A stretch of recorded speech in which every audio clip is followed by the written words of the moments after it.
be a gangster. I used to be a gangster. They wanted to be a mafia. I used to be a gangster in the force of lords, known for spraying bodies in many of drug wars. They say I'm a villain, a top-notch crook. I'm getting paid 50 G's for each life that I took. A meeting was called, everybody would join. I'm in the back playing the wall as I flip a coin. Tough decisions to make, a lot of dollars at stake. I was taught to extort, pistol whip them and take. Call me an assassinator, hit man for hire. The untouchables are the guys that I admire. I used to be a gangster. I used to be a gangster.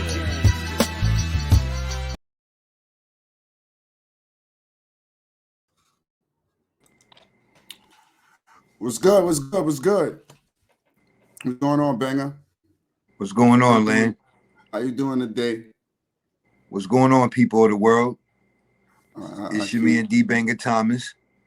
It's landlord. This be your own therapist. Happy birthday, A. That was, I played that. It's Big A birthday today, so that was a happy birthday tribute. Happy birthday, What's big bro. What's going on with you today, though? Everything is good, bro. I don't have any complaints, man. I was a little behind schedule. Work was a little hectic today, but other than that, it's a holiday tomorrow, so have the day off. I'll be able to regroup and all that. How's everything on your side? I can't complain. I don't know what's going on. Y'all got the give me a second with everything. We just got back on. So I got my man C got in the house, Cory. I got my man Goldenchild, a Grace, and I'm gonna bring them up in a minute.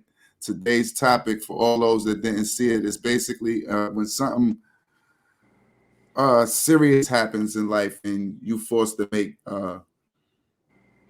real decisions on how to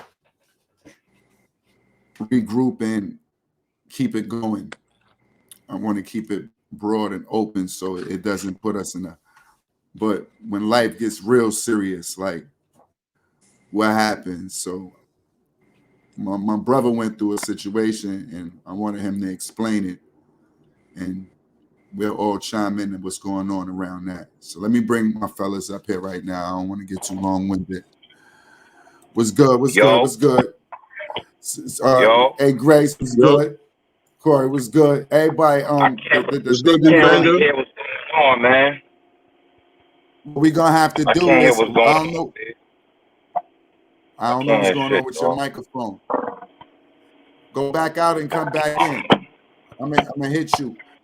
What we gonna do is we're gonna let Cory set the tone. I can't hear nothing. I can't hear shit. I don't know what's up with this. I don't know what's up with this, dog. Anybody else having problems? For some reason I can't hear nothing. I can hear. Good. Yeah. Cory, you good? You hear nothing? Yeah, but I can't hear y'all though, man. Y'all coming through. Y'all not coming through. Oh, okay. What you got your speaker on? I don't know. I can't hear nothing, bro. I don't think. Can you hear us a little bit? No, Give us a second, people of the world, as we handling our technical difficulties. Yo. I can hear you good, but we can't. You saying you can't hear us? We can hear you. I don't know, bro. I can't hear nothing, bro. I can't hear shit coming through my phone, bro. For some reason, I can't hear y'all, man. I can't hear y'all for some reason, bro. I don't know. Let me try. I don't know either. I don't know. I'm trying to tell it, man. Just look. Big C, what's going on over there, bro? What's up? What's up, Dbanger? Yo, everything is good, bro. I haven't seen you since I first came home, Big C. I'm approaching 2 years now. I know, man. You out there doing your thing, man. Slowly but surely, man. I'm proud of what you're doing, man. I don't be hearing a lot about you, but it's good to hear that from you. You know what I'm saying? Yeah, that's good that you don't hear a lot about me. Yeah. That's a good thing, you know. Yeah, that's good. Y'all can hear me? Yeah, it's good to see you Yeah, though, we can bro. hear you. Yeah, good to hear from you, man. Just came to show some love real quick. I don't be doing shit all day. So Definitely appreciate you pulling up though. yeah, you know, I had to get a cut, you know, because this is being recorded. It's gonna be played for later. That's a fact to the world, for the world to Yeah, see. so I You see, won't be Gutter. on point. Yeah, Let me that's know what's if the up. camera. Let me know if the camera's too close or Now you whatever. good. Now you Yeah, right on point. Yeah, everything yeah, is good. yeah. You right in the middle of the screen and all of that. You good. Yeah, the phone got a feature where it says face in the middle of the screen, face in the middle of the screen. Yeah, Oh, so that should be dope. oh, Yeah. for real? Okay. Yeah, because I got it on the blind mode and shit, so the shit talk to me and tell me if I'm doing the right shit. So Oh, every okay. time I move, So, it correct me. Yeah. Yo, y'all can hear me now? I can hear you. It Yeah. just kicked me out. Can y'all hear me? Yeah, I can hear you now. Yes. Yeah, we There can we hear you. go. Hey, you Okay, good? yeah. What's good? What's good? What's Yeah, good? I just got back in here. I got kicked out too. Yo, I'm lost All in the right. Well, sauce. basically to bring you up to speed, Land. You know, see, Cory and I, we were just over here, you know, just chopping it up, just catching up and everything. But you know, now that you back and everything, you know, you could take over from there. As far as the topic, people of the world, you know, like Land said, basically, today's topic is when you go through something traumatic in your life and how are you able to regroup from that, and when that traumatic experience is something that you know you never felt or thought that you would deal with, basically, you know, in a simple form. So I'll turn it over to you, Land, so you can reintroduce our guests and then we can get right into it. Yo, they crashed us, and this is only what our third attempt at doing this. I feel privileged because they kicked us all off, Grace. Don't think it was just you.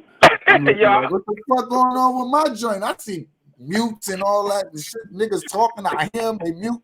I'm like, yo, hold up, something going on. Yo, this is Be Your Own Therapist. It's basically a phone where, like you can see, a group of brothers get together and we become our own therapists. We talk about our situations through the day, situations we might be going through in life, and we just conversate. We ask each other how we got through them, and we might question each other to figure out how we can get strength to go on in these challenges in our lives. So, like my brother was saying, we got my man A Grace, that's Goldenchild 120, and we got my man C Gutter, that's Cory. We was gonna let Cory set off the forum and let him tell us his story. And then after that, we'll all just chime in. We apologize again for the technical difficulties, but that's only because y'all ain't see no L's in the sky. I see everybody getting them ready, but they wasn't lit. That's why we fucked up. We good now, though. We good. We definitely good now, y'all. We all good. You see us all with the L's? Yeah. That's right, bro. So do me a favor when we off. Let's just mute our mic just so if we do have a something behind us playing, nobody gets interrupted. All right, see, God, I'm gonna give you the floor, bro. All right. Yeah, what's up, yo? What's up, Double A? I'm chilling, man. Everything good. I just want to start off by saying my name is Cory. I'm 39 years old, and I came on here just to give everybody a perspective of what it's like to, you know, go through any type of, you know, sad tragedy situation. Now, I don't want to say tragic because that's a very, you know, decorative word, but you know, sometimes in life things happen that you don't expect, and you when you at your lowest, you know, you really gotta decide for yourself. You know, you can have all the outside positive encouragement, everything gonna be all right. You know, people love you, but it really like tested me because you know I really had to decide whether, you know, after all these years, whether how much I love myself. You know, Sorry, and Cory. Give me yeah, 1 second. I introduced my brother wrong. Like I said, the L's wasn't lit. For all those, this is my brother Cory. Now, Cory, like he just stated, is 39. We were both raised together. For half yeah, of our childhood, I can honestly say I didn't know that he was legally blind in one eye. Like I just thought maybe he had his eye was messed up or something, like, you know. But I didn't know he was actually blind in the eye. Cory Yeah. went on to play basketball. He went on to get a college scholarship for basketball. He went on to be a Right. teacher in life, and he did all of this with one eye. And you didn't notice that he only had one eye. And then later on in life, he was hit with another tragedy. He wouldn't want to call it, but it was. And he lost sight in his other eye. So the question was really for my brother to go, like, how do you go on in life, and what's the new things you learn, and what's this to go on during these chapters? I'm sorry, bro. Now you can take over. Yeah, it's all good. Yeah, thank you, man. But yeah, like to that point, you know, when I was going through it, because to be honest with y'all, but to put it in perspective, it happened over a course of 36 hours. You know what I'm saying? So Wow. I didn't have time to prepare. You know, I went to work. You know, I was doing a delivery job. You know, my vision was blurry. You know how you get that cloudy eye in the morning, you think it's gonna go away, but it persisted throughout the day. You know what I'm saying? I bought eye drops. I stopped somewhere on my route, and you know what I'm saying, shit like that. And I eventually just went to the doctor, and they gave me some eye drops and sent me home. I had a follow up the next day. I went to the hospital. They admitted me. That's the last time I've seen anything. So, you know, in that moment, you know, you think you forget about everything you did, you know, everything you accomplished, and that one moment is like it freezes, you know, because you know, being blind now, not be able to, I don't have any light perception, no depth perception, no peripheral vision, nothing. It's just I haven't seen my body in like 3 years. You know what I'm saying? So it's really like the best way to describe it, having had sight, is like being in a dark room and all you could do is feel around, you know, like a pitch black room. You have no light from your cell phone, no light from a cigarette, nothing. You know what I'm saying? And but at that moment, you know, I cried, you know, I broke down because I thought I was gonna die, you know what I'm saying? To be honest with you, and I'm not exaggerating, like, you know what I'm saying? And I just looked to God. I started, you know, going on YouTube and reading stuff and listening to stuff. But the first thing that kept me going was my daughter, Zoe Nate. You know what I'm Right, saying? bro. I wouldn't know if she wasn't born or she wasn't here, if I had no kids, I probably would have just gave up. But the type of determination I got and all the stuff, I started thinking about everything I did and everything I've been through, and all the people I've influenced with the kids, with the students, everything. And like I thought about it from the outside in, because it's easy to be selfish and take pity on yourself. You know what I'm saying? Which I did. But I just thought about my daughter and me being around for her, you know, not having my pops. You know, that was the first and foremost thing beside anybody else besides, you know, my mom, Miss K, God bless her soul, anybody. And I just remember what she kept saying to me, you know what I'm saying? Like, you better get up and move your ass. You know what I'm saying? And Bam know my mom, like, she don't play no games. So what I say that to say, like, if everything fails within yourself, you know what I'm saying? You can only fail yourself. You could say people could force you to do stuff, but at the end of the day, it's you to make the decision. So I said, fuck it, I'm just gonna use my brain. Like, I'm a smart nigga, I'll figure this shit out. You know what I'm saying? But the kick was, you know how you like to have everything instantaneous. With this, you can't skip any steps. You know how you cheat on a test, or you know, you hop over a puddle, or you know, you just take going across the street for granted. And I mean, I really have to take my time, you know. So that's a major theme of it. Just take your time with anything. If I had one message, just take your time, cause your eyes can deceive you. What you gonna do when you have no eyes? You gotta take your time, cause you gotta figure it out. So I'm just blessed that I have the training I got. I haven't had a lot of practice outside because of the pandemic. But I just wanted to say that, you know, it's a battle that's only for me. You know what I'm saying? So And I don't think of it as a battle no more. I'm ready to move on. I've accepted it for what it is for now. I'm gonna take steps down the line and see if they got any enhancements where I get some of my vision back. But in the meantime, I'm a person, I'm a dad, I'm a father, and that's what's keeping me going. My daughter, getting back to her, because I've been away from her for 3 years. So I commend you, my brother. That's what's keeping me going. Yeah, that's what's keeping me going. I commend you, my brother. Yeah. Like we were saying before, could you give them a demonstration, because they didn't see how you introduced where you was to me. Where you at? Okay. Yeah, so I was showing Bam earlier. Where I'm at in the nursing home is called the rec room, a day room. So it's just like a community room. So I give you guys a little 360 of where I'm at, because I've been here for so long. I could get in and out this place without no help now. Mm-hmm. I can get to the social work office. I can get to any office I need to. You know, I need the laundry. I do the laundry by myself now. I basically know everything. I know how to get in and out the building, the elevator.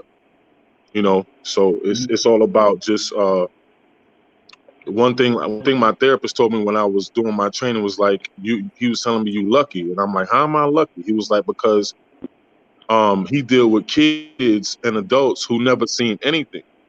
Mm-hmm. And he said, you blessed because you seen, so you kind of visualize, you know what things look like, so it'll be easier for you to do your training.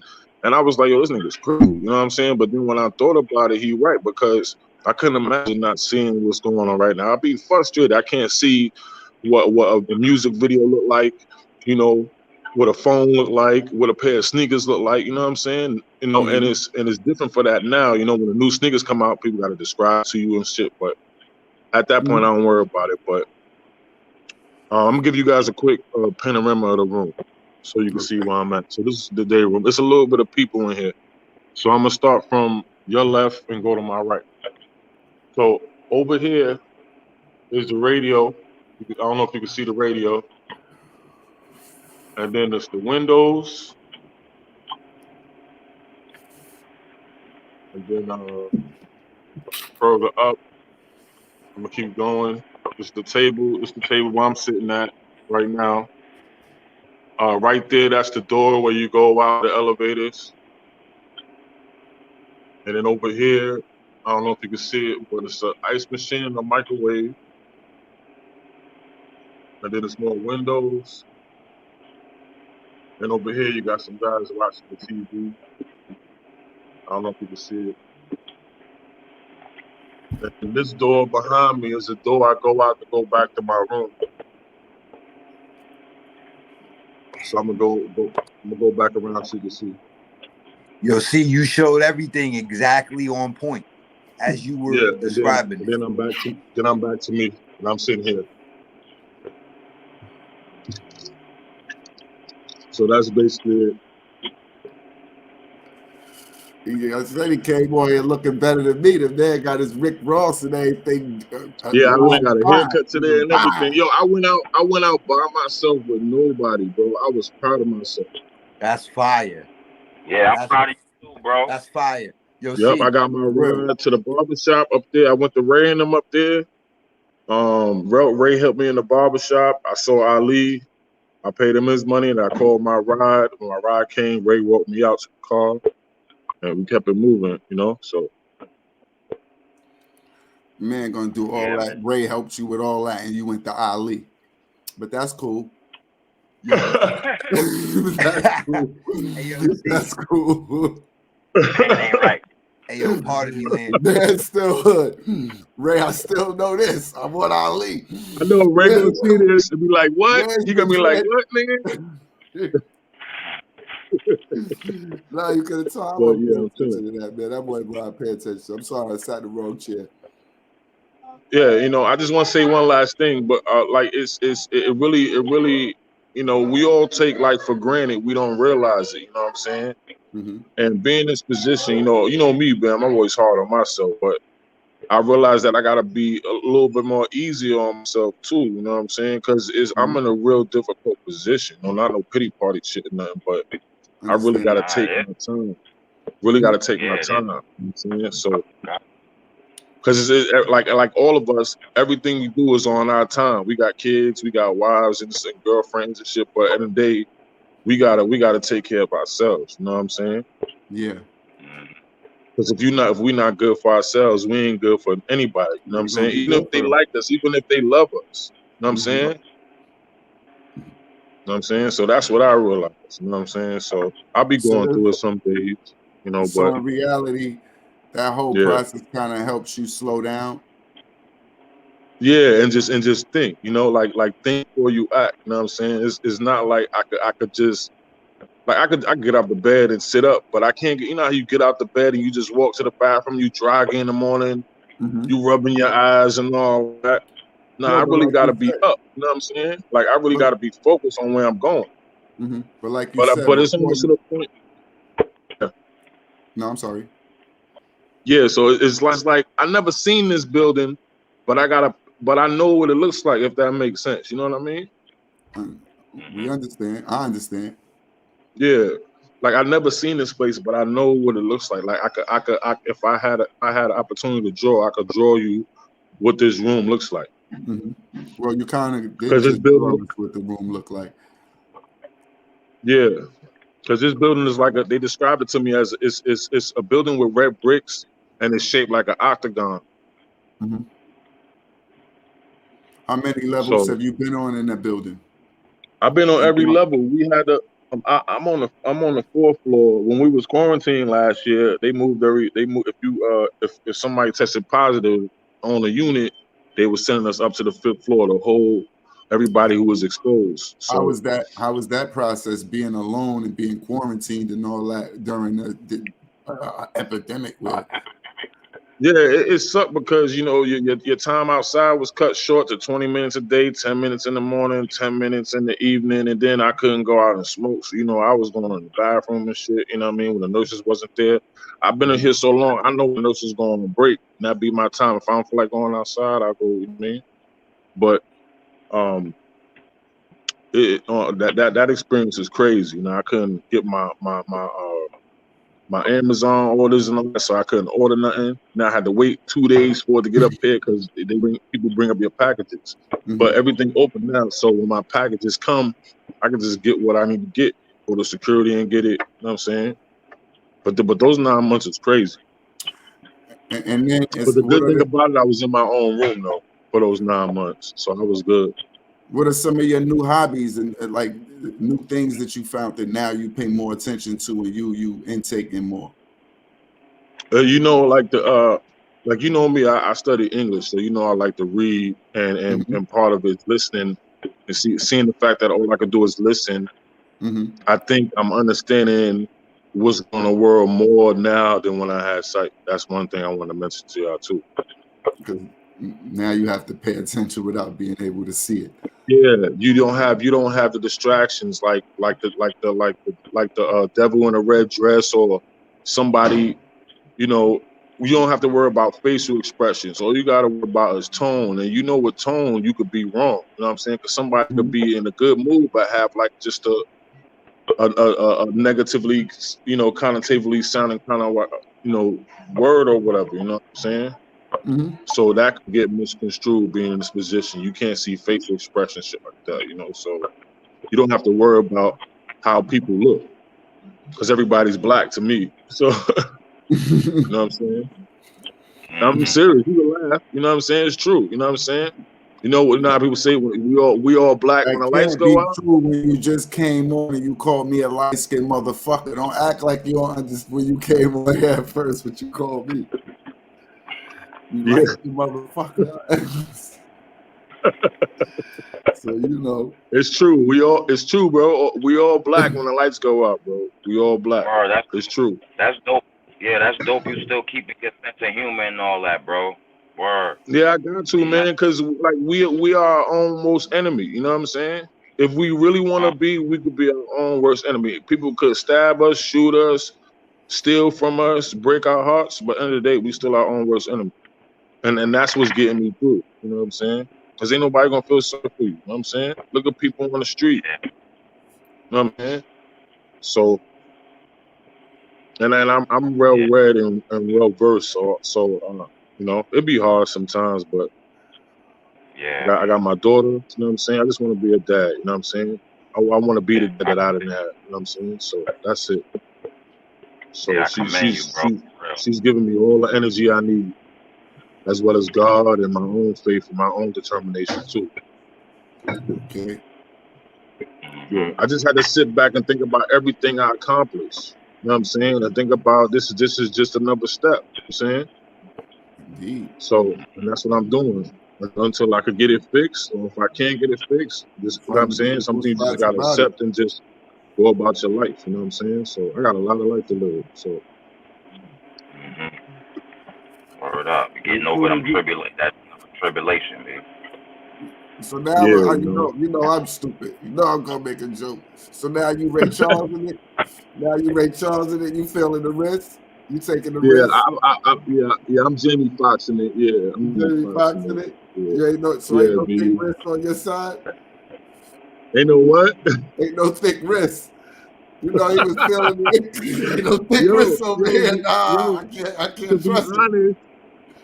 honest, it's more than the risk, bro. Because I got some action this summer for the first time in like 3 years. And I Mm. tell you, having sex when you're blind, Yo. all that all I'm that trying to fat have ass niggas. big titty stuff don't even matter. You Yeah, reaching but for the soul. your sensations is heightened though. Your touch sensations is heightened though. Oh hell yeah. So Yeah, Hell yeah. yeah. that You shit said you had that another shit 3 feeling years. extra. You lucky That she shit had to feeling work with extra. you because he probably came off touch.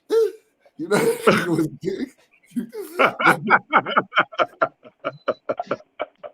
Fuck out of here. Nah, nigga. work with me, baby. But Work with me.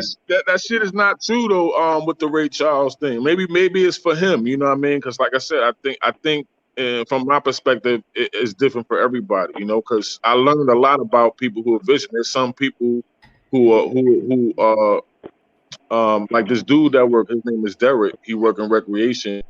Like he worked like he a regular person. He worked through the day, but he can't work after a certain time because he got like night blinders, and Uh-huh.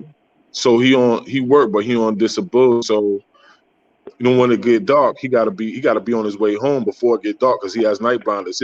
He told me that his wife has to drive him around. You know, he just bought a new car a couple months ago. He can't drive it because he's legally blind, but he could see. He read his phone. He even be showing me where to go sometimes when I get lost.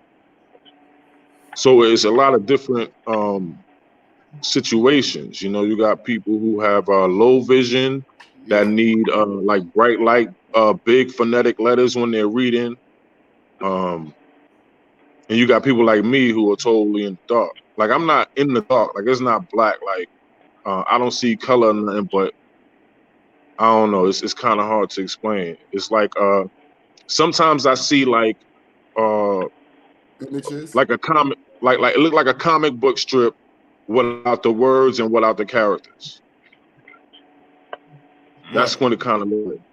Outside or a book? No. In terms of me seeing what I see, you know what I mean? It's like I don't know. It's kind of hard to explain, but I was It's like thinking about that. it's like an inner vision. It's like your inner vision. Yeah, Yeah, yeah. that You nigga know, it's talking, like he talking some Neo shit. He's saying when Yeah. after, you know, when Neo got, he said, don't worry. I have to see him. And then all them niggas turned red and never covered. yeah. It's not. Yeah. It's yeah. With Neo saw that's different because even though he saw their silhouette, like I don't even see silhouettes of people. Like you could walk up on me and I wouldn't know you there unless you say something, unless you wearing like some heavy boots or you got some keys jingling or I know your voice or you know what I'm saying? Like Okay. that's What how it is. what senses picked up that you noticed? My hearing Okay. and another thing that's different that I had to become aware of is when there's different sounds when you go through rooms in different areas. Mm-hmm. So like when I come off the elevator and go into the day room, I know what sound to expect, the TV, the radio.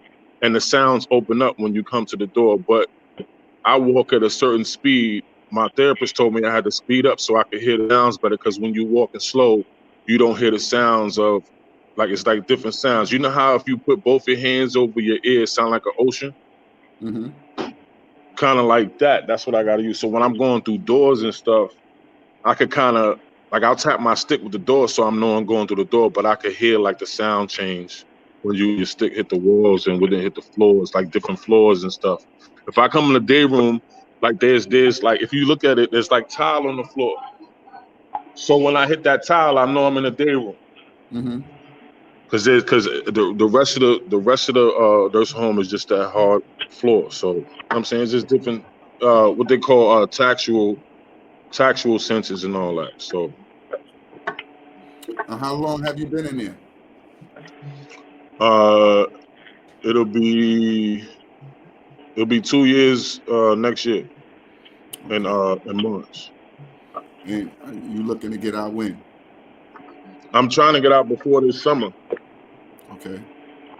because they told me that they really can't help me here. They told me, the social worker told me the other day, after all this time gassing me up. You know how I am. You know, I'm kind of gullible and give people the benefit of the doubt, and I be knowing better. But so now I got the motive. Then I'm saying, you know what? All we need is we don't need that much motivation. You know what I'm saying, all we, you know what I mean, say no more. You know what I'm saying? That's it. So that's what I'm taking it, because it's a lot of shit I could do. You know what I'm saying? So if I just embrace it and not worry about the whole season, just use my brain and try to, like, activate the other parts that I need to, develop, I could do a whole lot of shit. It's a guy that I know that's my therapist. He works for the Commission for the Blind.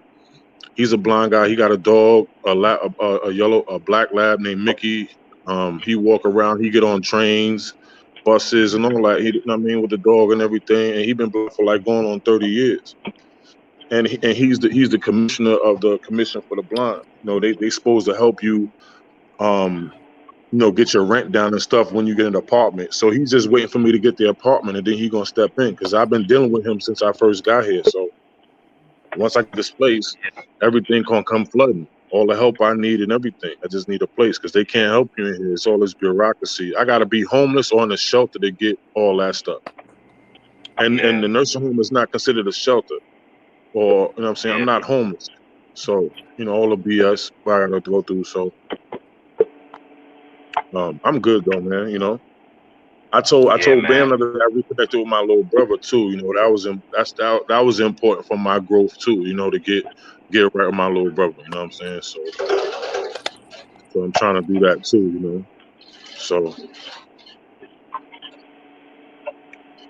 Big C, I just wanted to yeah, I wanted to first and foremost, bro, like, just thank you once again for, coming on and basically, giving your testimony and telling your story.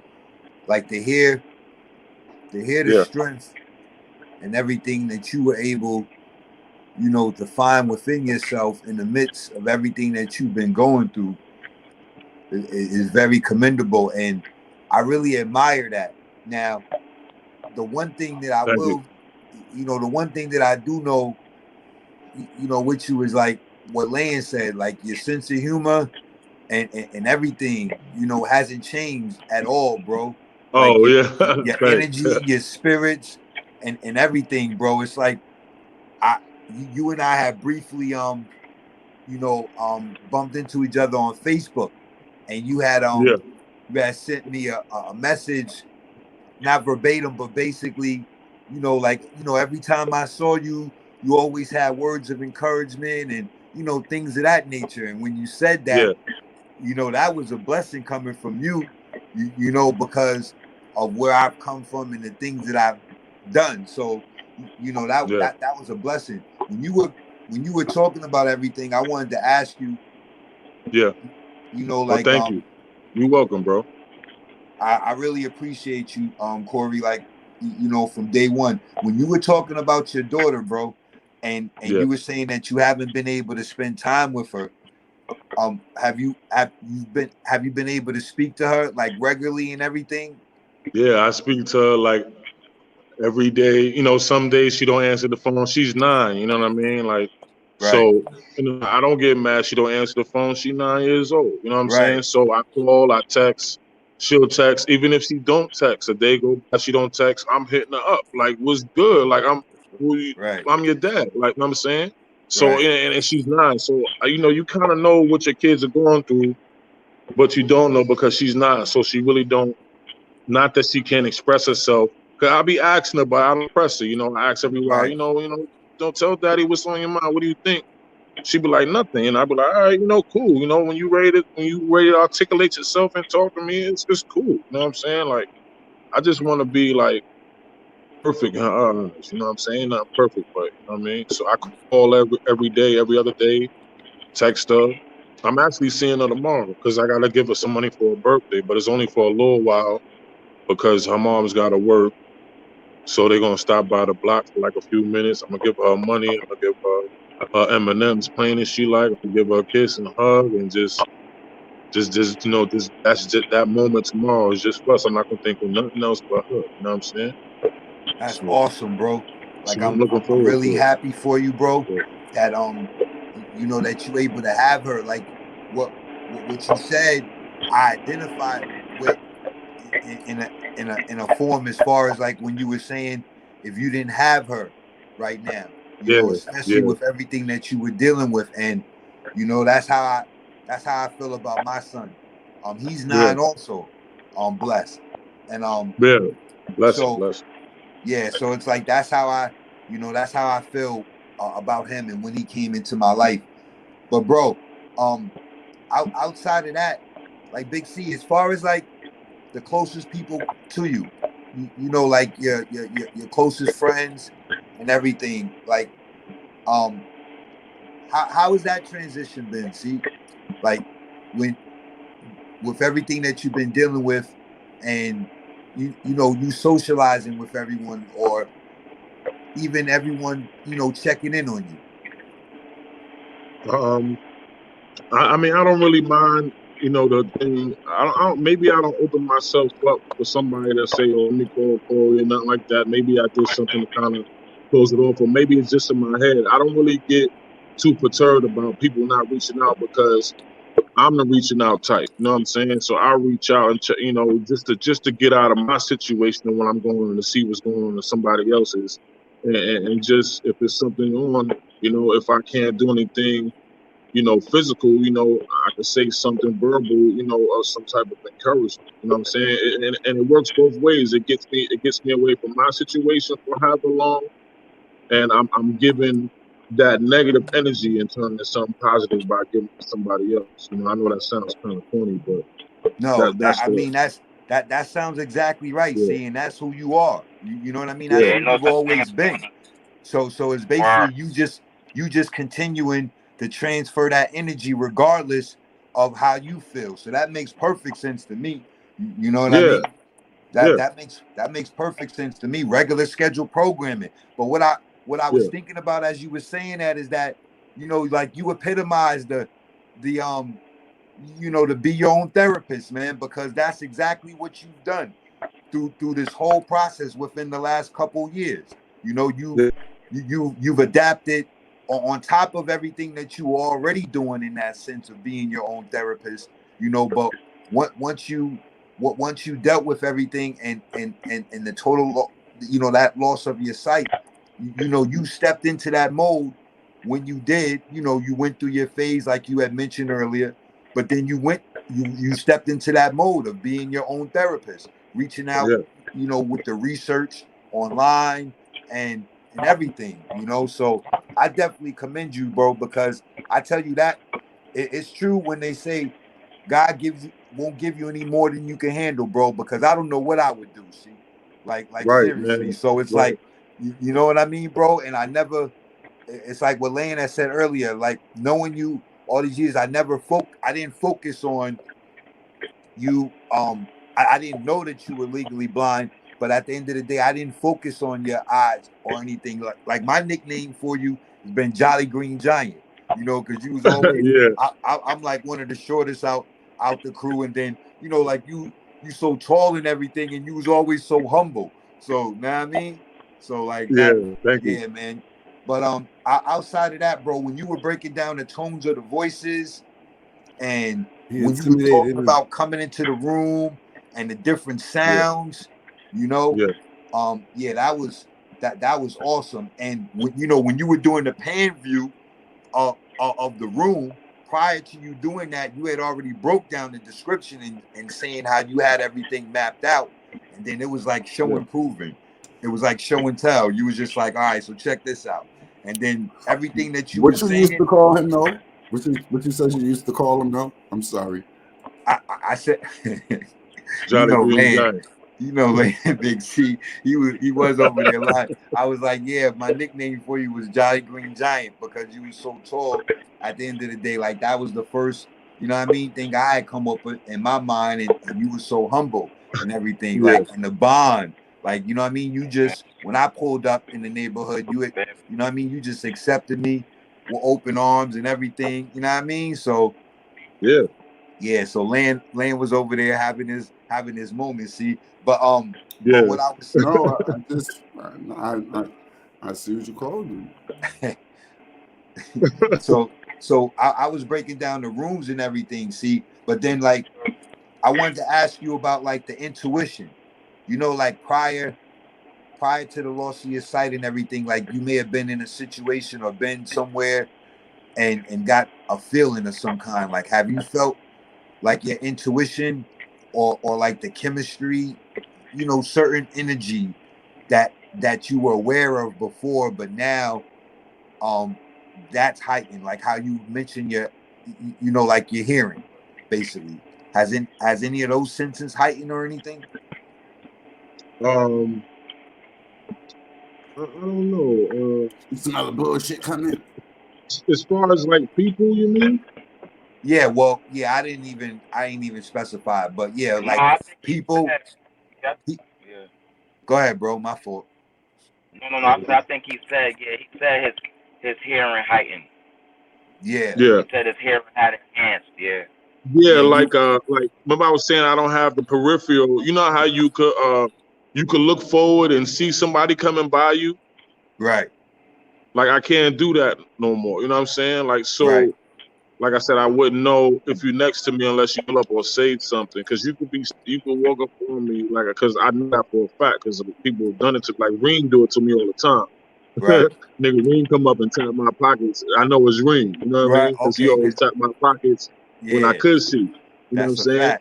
That's a fact. So it's certain things that you know. But with other people, I just be nice to them and say thank you, like the race and the color really don't matter. You know what I'm saying? To me, and the true definition of like honestly, like eyes really do deceive you. You know what I'm saying? Right. So as far as like the chemistry, yeah, like people. So you would talk about the tones of voices and things. So like for me, like when you would talk about the hearing, like the phone, I loved the phone since I was young. So like when I'm on the phone, I've gotten to the points that I can tell when someone is smiling as they're talking. So like within the conversation. Nah, you really can't tell if somebody's smiling unless they're laughing, because when you're laughing, you're smiling. Right. But like if you just give like a smirk, like it's always a sound that come with a smirk or something like that. Like you can say and your lip go a certain way. So, and I've seen that, so I kind of use, like you said, the intuition, the imaginative factor of it to kind of picture what the face was like. With y'all, I know what y'all look like. Right. So when y'all talking, I got a picture of what y'all look like in my head when you're talking. So I mean, how many times do you watch somebody talking with their mouth moving? You don't really memorize that, but you know what I mean? Right. So right. So you walk around with pictures of me in your head?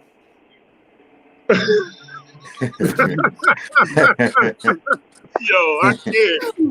I can't, yo. And then what photo are you using when you see me? Yes, ma'am. Yes. But do I gotta cut when you see me? Yes. Oh, so the last picture I got of you, the picture, when I think about you, here's the picture I think about. I think about that album cover. I think one of your first album covers That's good. And you know how we always talk about your neck leaning to the left. So every time I look at you, I see the neck leaning to the left with that little fake black Jerry curl you got. I And ain't got no Jerry curl. Okay. Man gave me a Jerry curl in this mind. You made me Lionel Richie in your mind. and you that's where the and comic I got a book. picture of you. I got a picture of you in your mom's house rolling them Dutchies. That's cool, man. That's cool. where the Nah, but characters. We can have our comic book. That's where the and when characters I and look at everything came in at. See, facts. yeah, Yeah. So and Dbanger when I still look got at the Aaron, dreads. when I look at Double A, all I see is the Malcolm X movie. You're a sucker. You already. I am Malcolm X, but that's good. That's good. I am. And when I see Dbanger, I just see Dbanger with the nice hair, with the little gray in it, with the brown face, and just his the way he talk, and what I'm saying, I know it's him. You know what I'm saying? That's what's Yo, up, So bro. you just know. But with new people, it's different. You gotta learn voices. You know what I'm saying? You gotta feel they. All right, now Yeah. here goes something comical. Now, do you try to imagine faces when somebody got Oh a yeah. voice? Oh yeah. Oh All yeah. right, so what about no disrespect? What about when you ever ask yourself in your head when you hearing a voice, is that a man?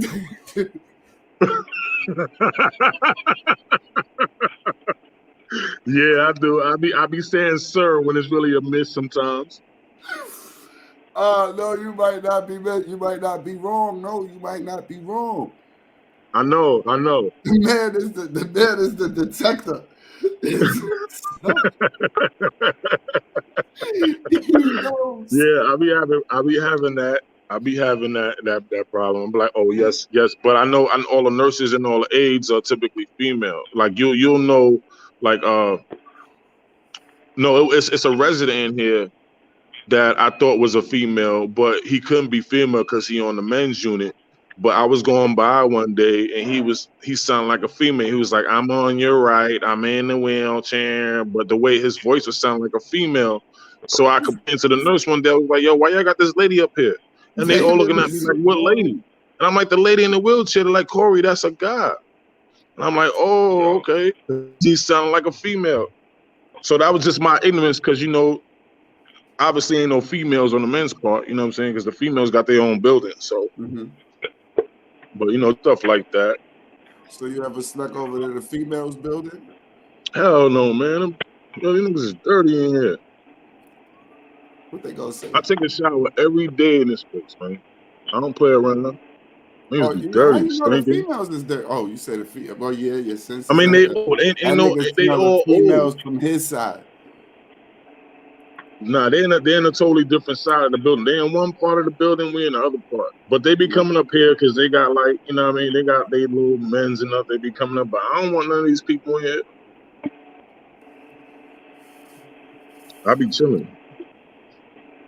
When you think about relationship, I definitely. Yeah, go ahead. Sorry. No, what happened with the little piece that you said?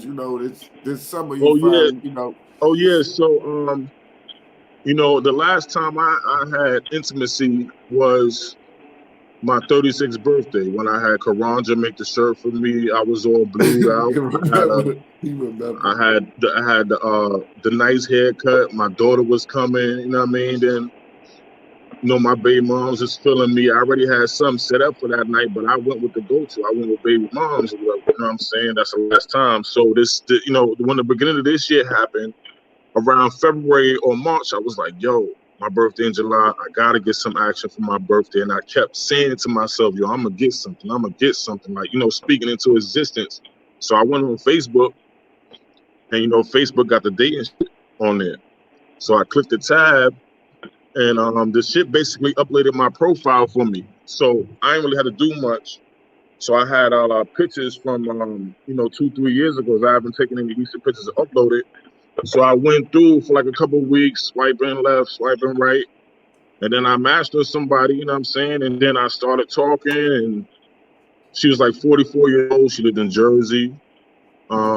She was on dialysis. She had 3 kids, 24, 20, and 17. And she was on, you know how she was on, oh, I'm not trying to just have sex, I'm trying to be with somebody. I'm like, me too, you know what I'm saying? So we talking, whatever. And this was on June 13th. So we were supposed to meet the next for my birthday. She was like, oh, your birthday coming up. And I was telling her what my situation, we getting cool. So 8 days later, on the 22nd of June, she hit me up, was like, yo, what you doing? You trying to come through? So I'm like, nah, man, I don't know where I'm going and all this stuff, you know. She lived in Jersey, I don't know how to get out there.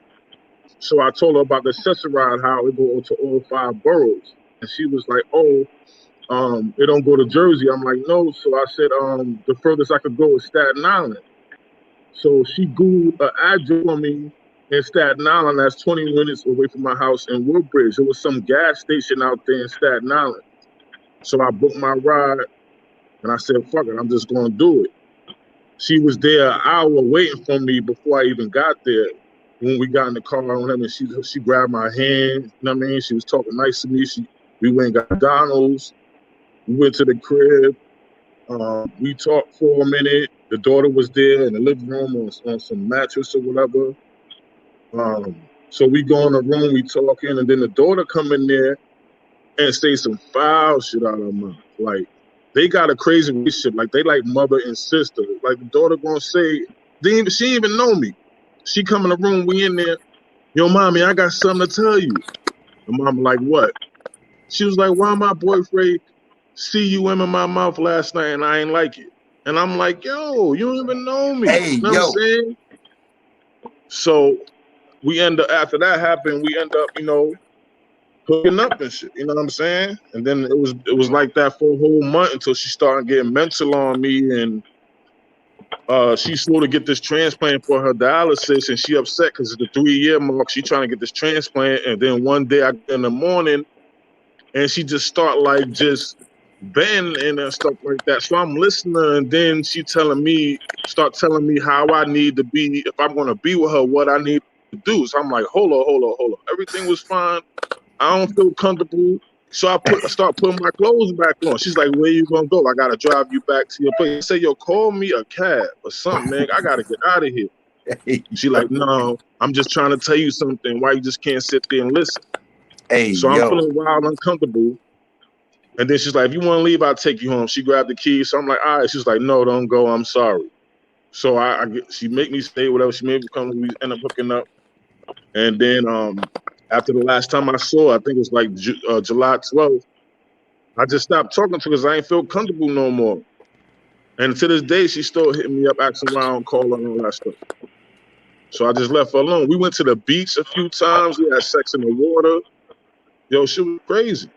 Like, Hey, you know yo, what I'm saying? see, you was not even to cut you Nah, off. that See, nigga is I finally, raw. I finally chimed in on some, like, you was really getting it in. See, now, Yo, it is. yeah, I was going over there like 2-3 times a week with my sister ride. Yo, the man came out. He said, "Yo, she on dialysis. Yo, I'm sorry if y'all see me. I fell out. But that's kind of how we connected, because she not working and I'm not working, and she, you know, not working. She on the, you know what I mean? I don't know how she got her money, but I ain't really have to.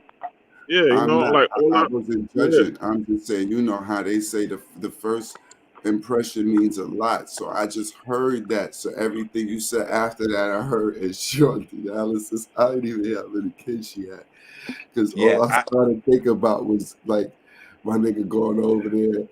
He got to go through an episode with her. So I was just somewhere else. Yeah, that shit had me fucked up.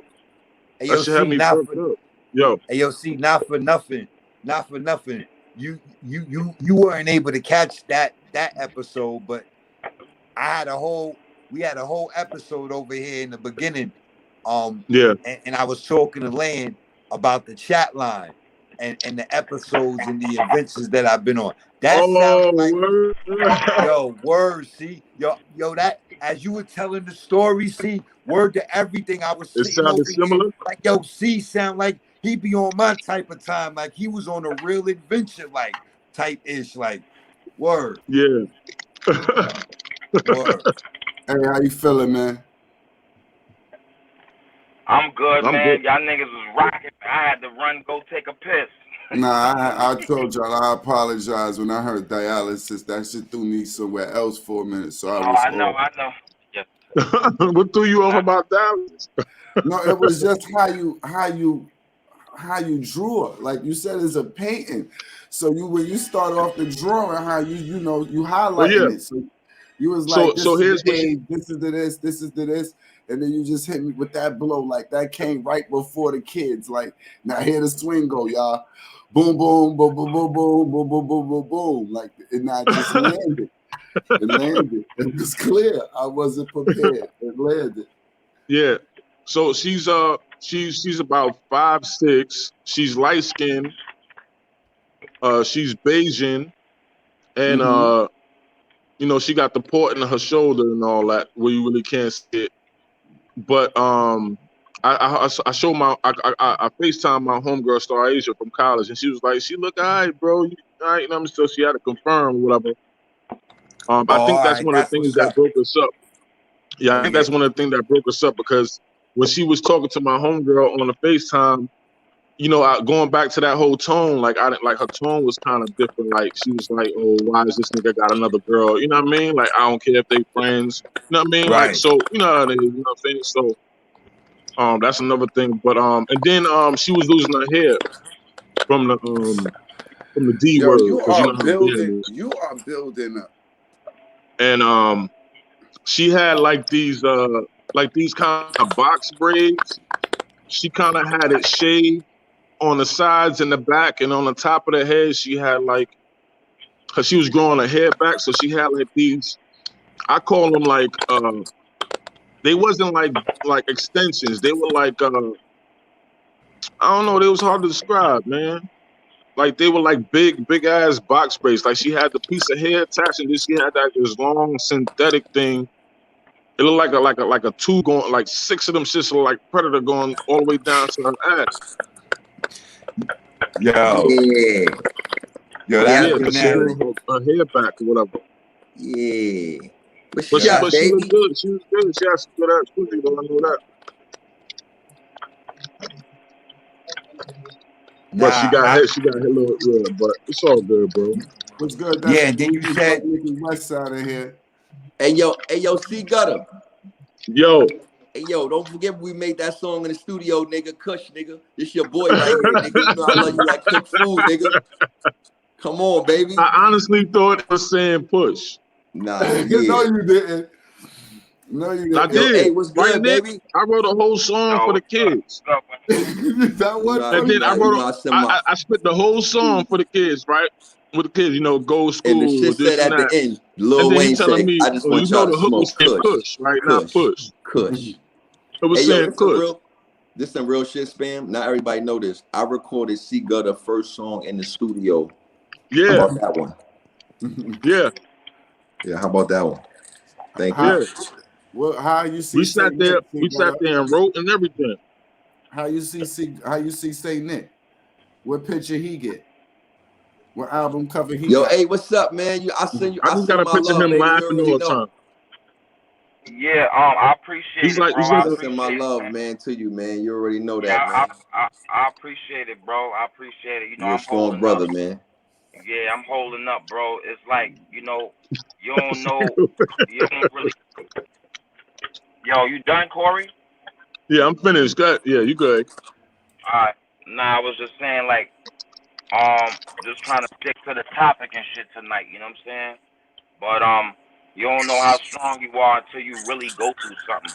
You Yeah. understand? Yeah, So like, yeah, losing your sight and all that.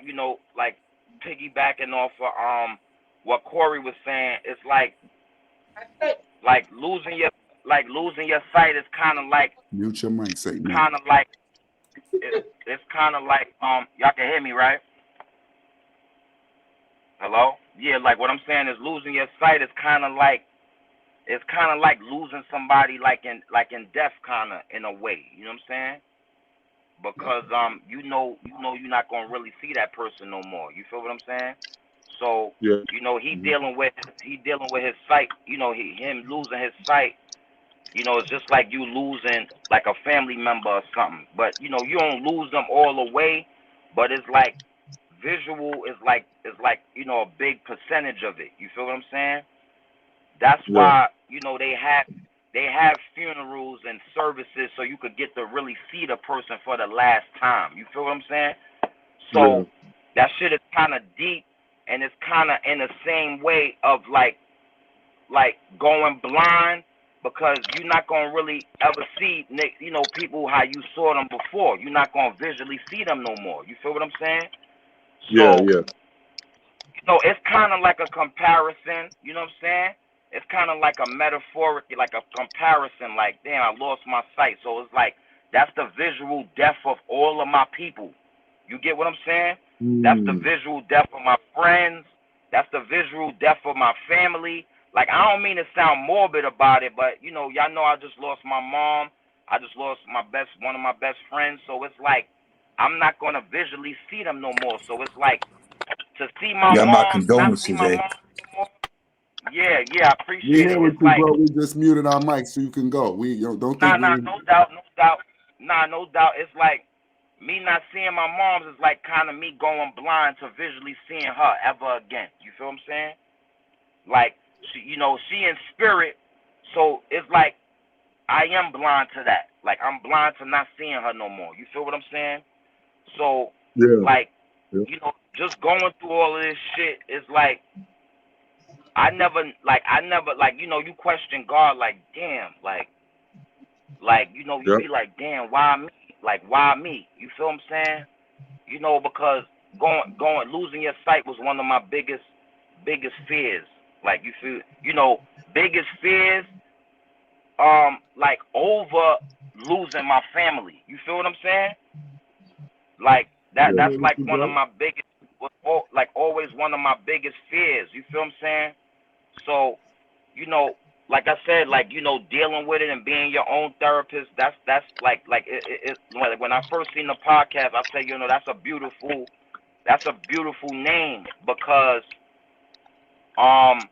it's like on some like for real, you really have to go within yourself to like get yourself right before you even go around anybody. Like, you gotta kind of like prepare yourself to go into the world. You feel what I'm saying? It's kind of like when, like Batman, like the Bane shit. When he said you gotta put on the mask, but you know, he said I recognize that mask. Like when you came to the Bruce Wayne Foundation and you had to put that mask on when you went into the world, you know, because he lost his mother, he lost his father, so he had to come around with like that facade on. That shit is real, bro, and I'm not with shit is that like really, energy. I feel you. Yeah. yeah, that shit Yeah. You're like definitely right. that shit is being your own therapist, bro. That shit is Yeah. being your own therapist, because you gotta get yourself right and know, like, yo, am I really like right now? Am I able to really communicate with people? Mm-hmm. Am I really? Do I really want to be around people to talk about this shit? You know what I'm saying? So it's Mm-hmm. like being your own therapist is like a perfect name, because like before you go talk to somebody and go see a therapist, a psychiatrist, or whatever, like, you got to get your mind right to even go in there and talk to them. Like, you feel what I'm saying? So Right. it's like, you know, with all this shit, I was dealing with anxiety and all that. Yo, dog, I'm like, when people say you strong, like, I see what it really means, bro. Right. Like, my car's parked on my block, and I'm looking at the store where my mother collapsed at, bro, and right now. You feel what I'm saying? So it's like my mother collapsed right in the store on my block. So, you know, when I come outside, that's all that's on my mind. You feel what I'm saying? Mm-hmm. You Yeah. know what I Yeah. mean? Like, the shit, like not to really go into it and all that, but it's like, my nigga, it's like I lived a nightmare in those moments, bro. It was like a nightmare coming true. You feel what I'm saying? Like, I got to the block. You know, my mom's was not responsive in the store, but God brought me to the block at the right time, man. Like at the same time, I was in the hotel freaking off, and some told me come home. So just imagine, you come home and it's like you walking into a fucking movie scene, my nigga. But it's for real. Yeah. You feel what I'm saying? You reach the block, the ambulance is on the corner, but you don't know that that's your mom's in there getting worked on, my nigga. So shit is real. So it's like I ain't speak to no psychiatrist or nothing like that, but I'm glad I had, I'm glad I had my girl. You feel me? Because it's like, even though we only been together like a year, like she helping me through this shit. Just having somebody, with you at night. You know what I'm saying? Like you need somebody to Really there for you. play with you and all that. You feel what I'm saying? That shit is therapy within itself. Because I didn't run to like go talk to nobody. I said I gotta like get myself right and like mentally like don't really let it overwhelm me. But at the same time, like half of your brain is like, yo, I'm really going through this shit, B. Like I'm like shit is really happening. Like you feel what I'm saying? Mm-hmm. So I've been being my own therapist since the shit happened, like since the 17th. Not saying I don't need help, but one way I was coping with it, like, and coping and getting through it, because it's definitely a tragic event. Like, I don't want to overlook it. Like, this shit was tragic, bro. Yeah. This shit was some real tragic shit. Like, because it happened so sudden. You feel what I'm saying? So, I've been, when I hear somebody talking in the back. But, somebody talking to Cory.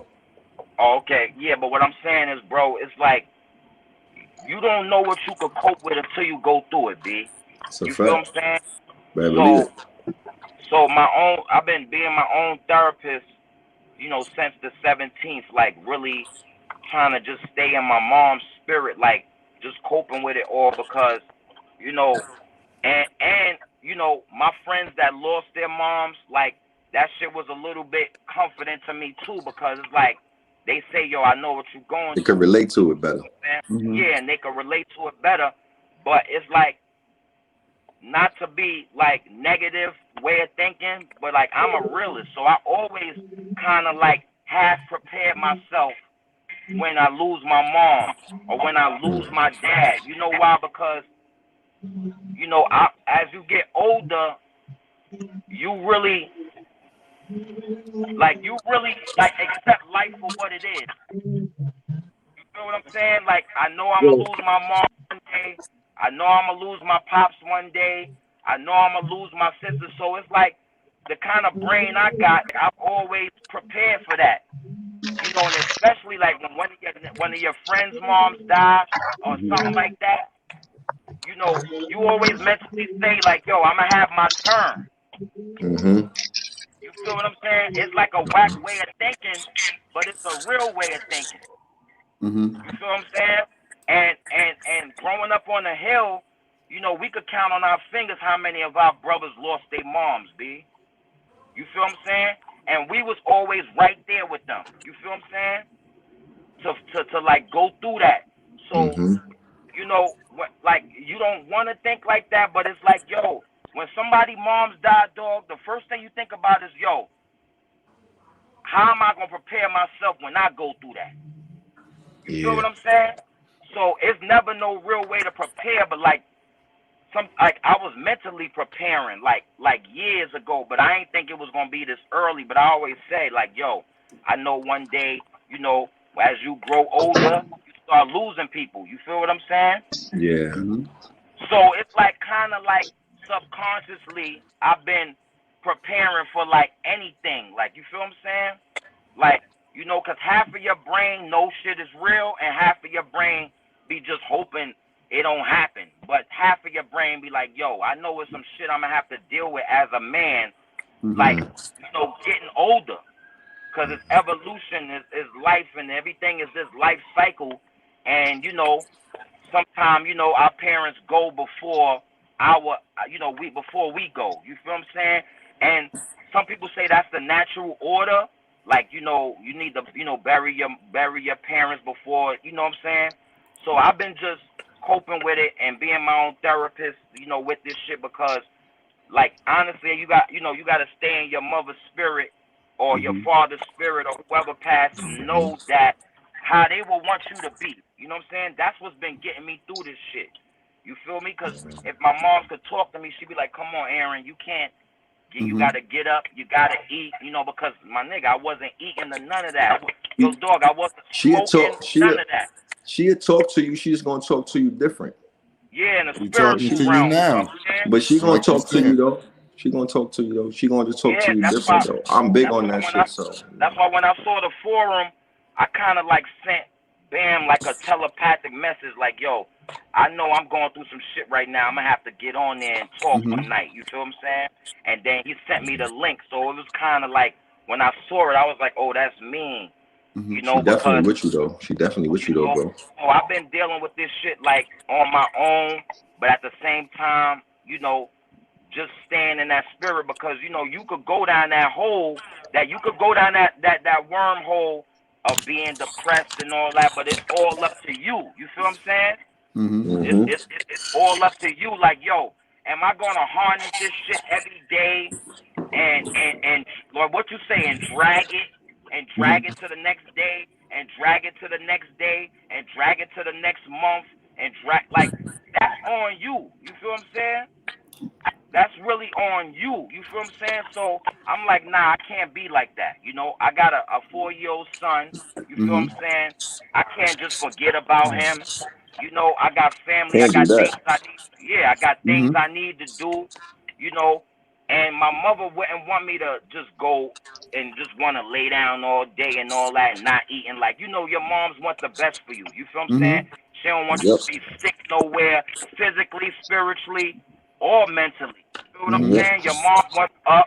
Your moms want to see you happy because when you not happy, when you not happy or some shit going through you, your moms is She not not is going happy. through the same shit. You feel me?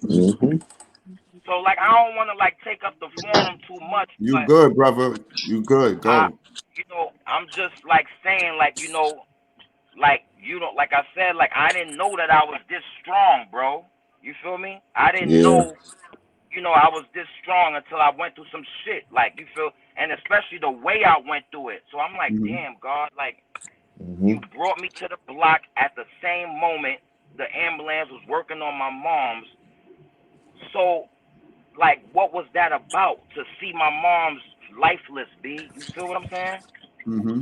So, you know what I'm saying? It's like, I can't really question God, but it's like, damn, was I really, like, you know, he brought me at the same time. So it's like, was it really for me to witness that? Like, was it really for me? So, you know, everything worked in mysterious ways. You feel what I'm saying? Right. You You know, was there for a but crossover. yeah, it's like I was there, but You it's but like something you like, but like you when I but say the exact time. You got to you look at it believe in a positive note too. Like we don't always got to look at it in a bad note. Maybe in a positive note, Exactly. physically you was just there looking Exactly. over, not knowing what it was for, but as she crossed Exactly. over. Exactly.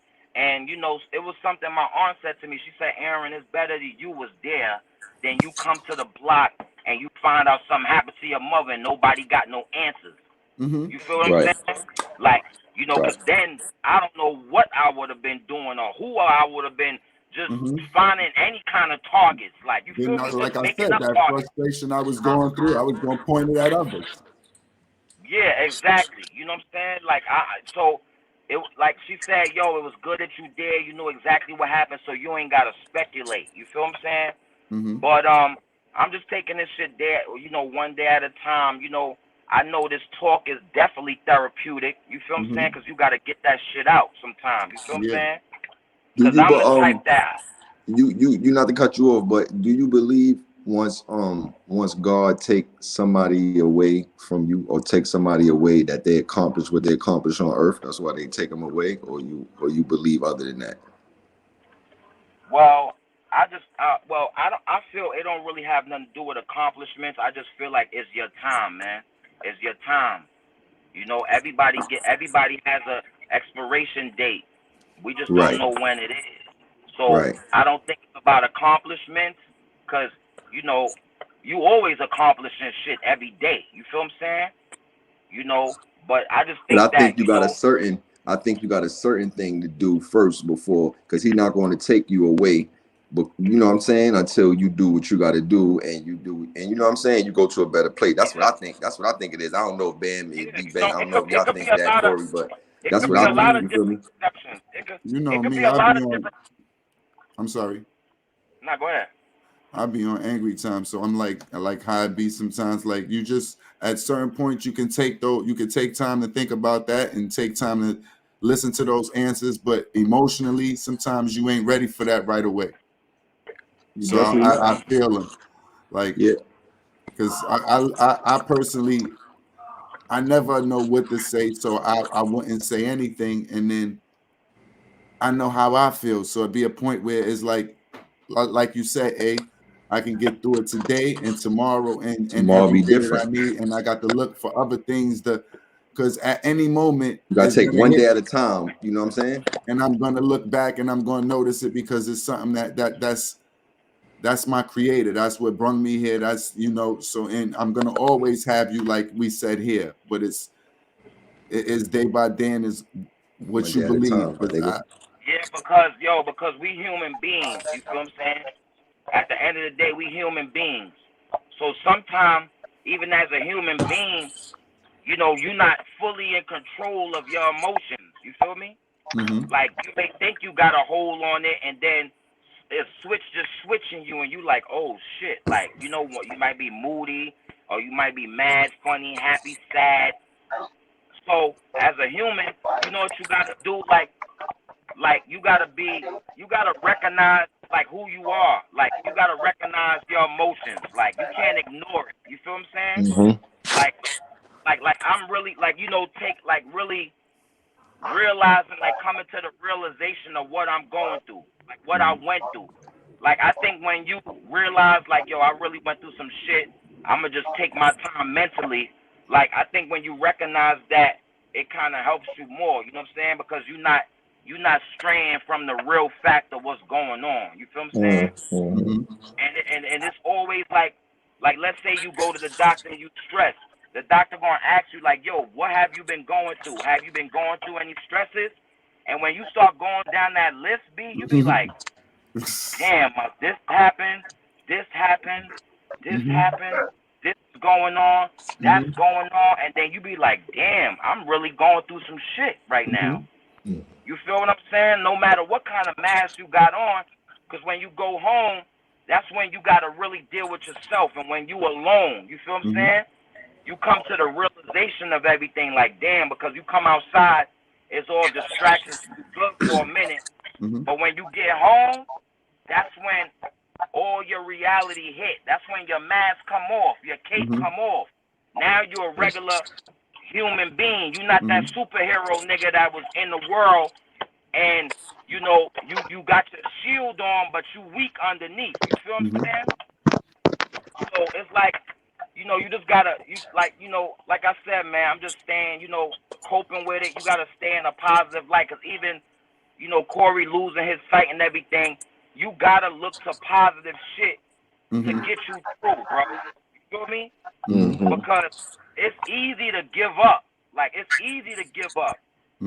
That's Easy. the easy way out. You feel what I'm saying? That's the easy way out. It's easy to give up, or We it's ain't doing easy that. it's easy to succumb to sadness. And that's why I watch like who I like people that I was around that want to let the shit linger. Like niggas that want to let negative shit linger, or when every time they come around you, they talking about the same negative shit, or they talking about the same people that Yeah. died, or this. Like you can't be around. Like for me, I'm not gonna say y'all, but for Energy. me, I can't be around I that can't do energy. It's that because energy, man. it's like a wound that a nigga keep opening up. Keep Yeah. opening up. My nigga, I'm trying to move forward and heal. But if you keep taking me back, like that shit'll fuck you up. You feel what I'm saying? That shit'll Energy, fuck dude. you up. Even if you trying to overcome a beef with somebody, and you got that one nigga on the side of you always talking about that shit every day. Right. When you really trying to just let the shit go, it's the same shit. That's the like, nigga to you gotta watch out for. He gonna set. That's the nigga that might set you up. They keep talking about it. You know? Yeah, but it's watch like with that the nigga. death shit, it's like somebody that come around you and be like, yo, damn man, remember this one died and remember this one got killed, yo, this one. Like, I'm not good with that morbid shit all the time, like every day. Like, you know, I ain't gonna say no names, but one of my close friends was like on that shit every day. And I'm like, yo, dog, like I can't, like you give me anxiety just hanging out with you every day. Like, all right, my mom passed, but my nigga, we gotta move forward, B. Yeah. Because I'm not trying to get stuck mentally or psychologically or have no breakdown or nothing. Right. Because you dragging this shit. You dragging this shit. You dragging this shit. You feel what I'm saying? And some people like to feel like that. Like they like to feel sad all the time. Some people like that shit. Like they like to feel that shit because they feel more vulnerable and like they feel more like they'll get help like that. Like some people need that misery to like, I get this comfort. Yeah, I get this comfort from people. Niggas is hugging me. I may need hugs. You know, yo, bro, you good? Some people need that shit. Some nigga never got hugs, like real hugs. Like, you feel me? Like somebody to just really genuinely, you know, give you a genuine hug. Like some people need that in their life. So people they use sad shit to get that comfort that they need. You feel me? But it's all good though, man. I'm glad I chimed in with y'all. You know what I'm saying? I'm just staying on a positive level and trust me, we y'all, here I'm for you. good. I'm good. You You know already. I'm good. I'm good. You know what I'm saying? My mother, I already know my moms want me to keep being the light. Keep being the light. We see the That journey she you first. started, so you gonna continue, bro. Yeah, You she know in what a I'm better saying? Like place. she want me to continue to be the light, man. And I'm just glad that we had this forum because, like, I ain't gonna lie. On some real shit, like, you know, if I'm lying, I'm flying. But I always said that, you know, us as you know, women, men, like we need this kind of like grieving forum because if you think about it, us as a collaborative coming from the same block, yo, my nigga, we dealt with a lot of misery and pain, bro. We dealt with a lot of misery and pain, bro. Like on some real shit. Like all of us.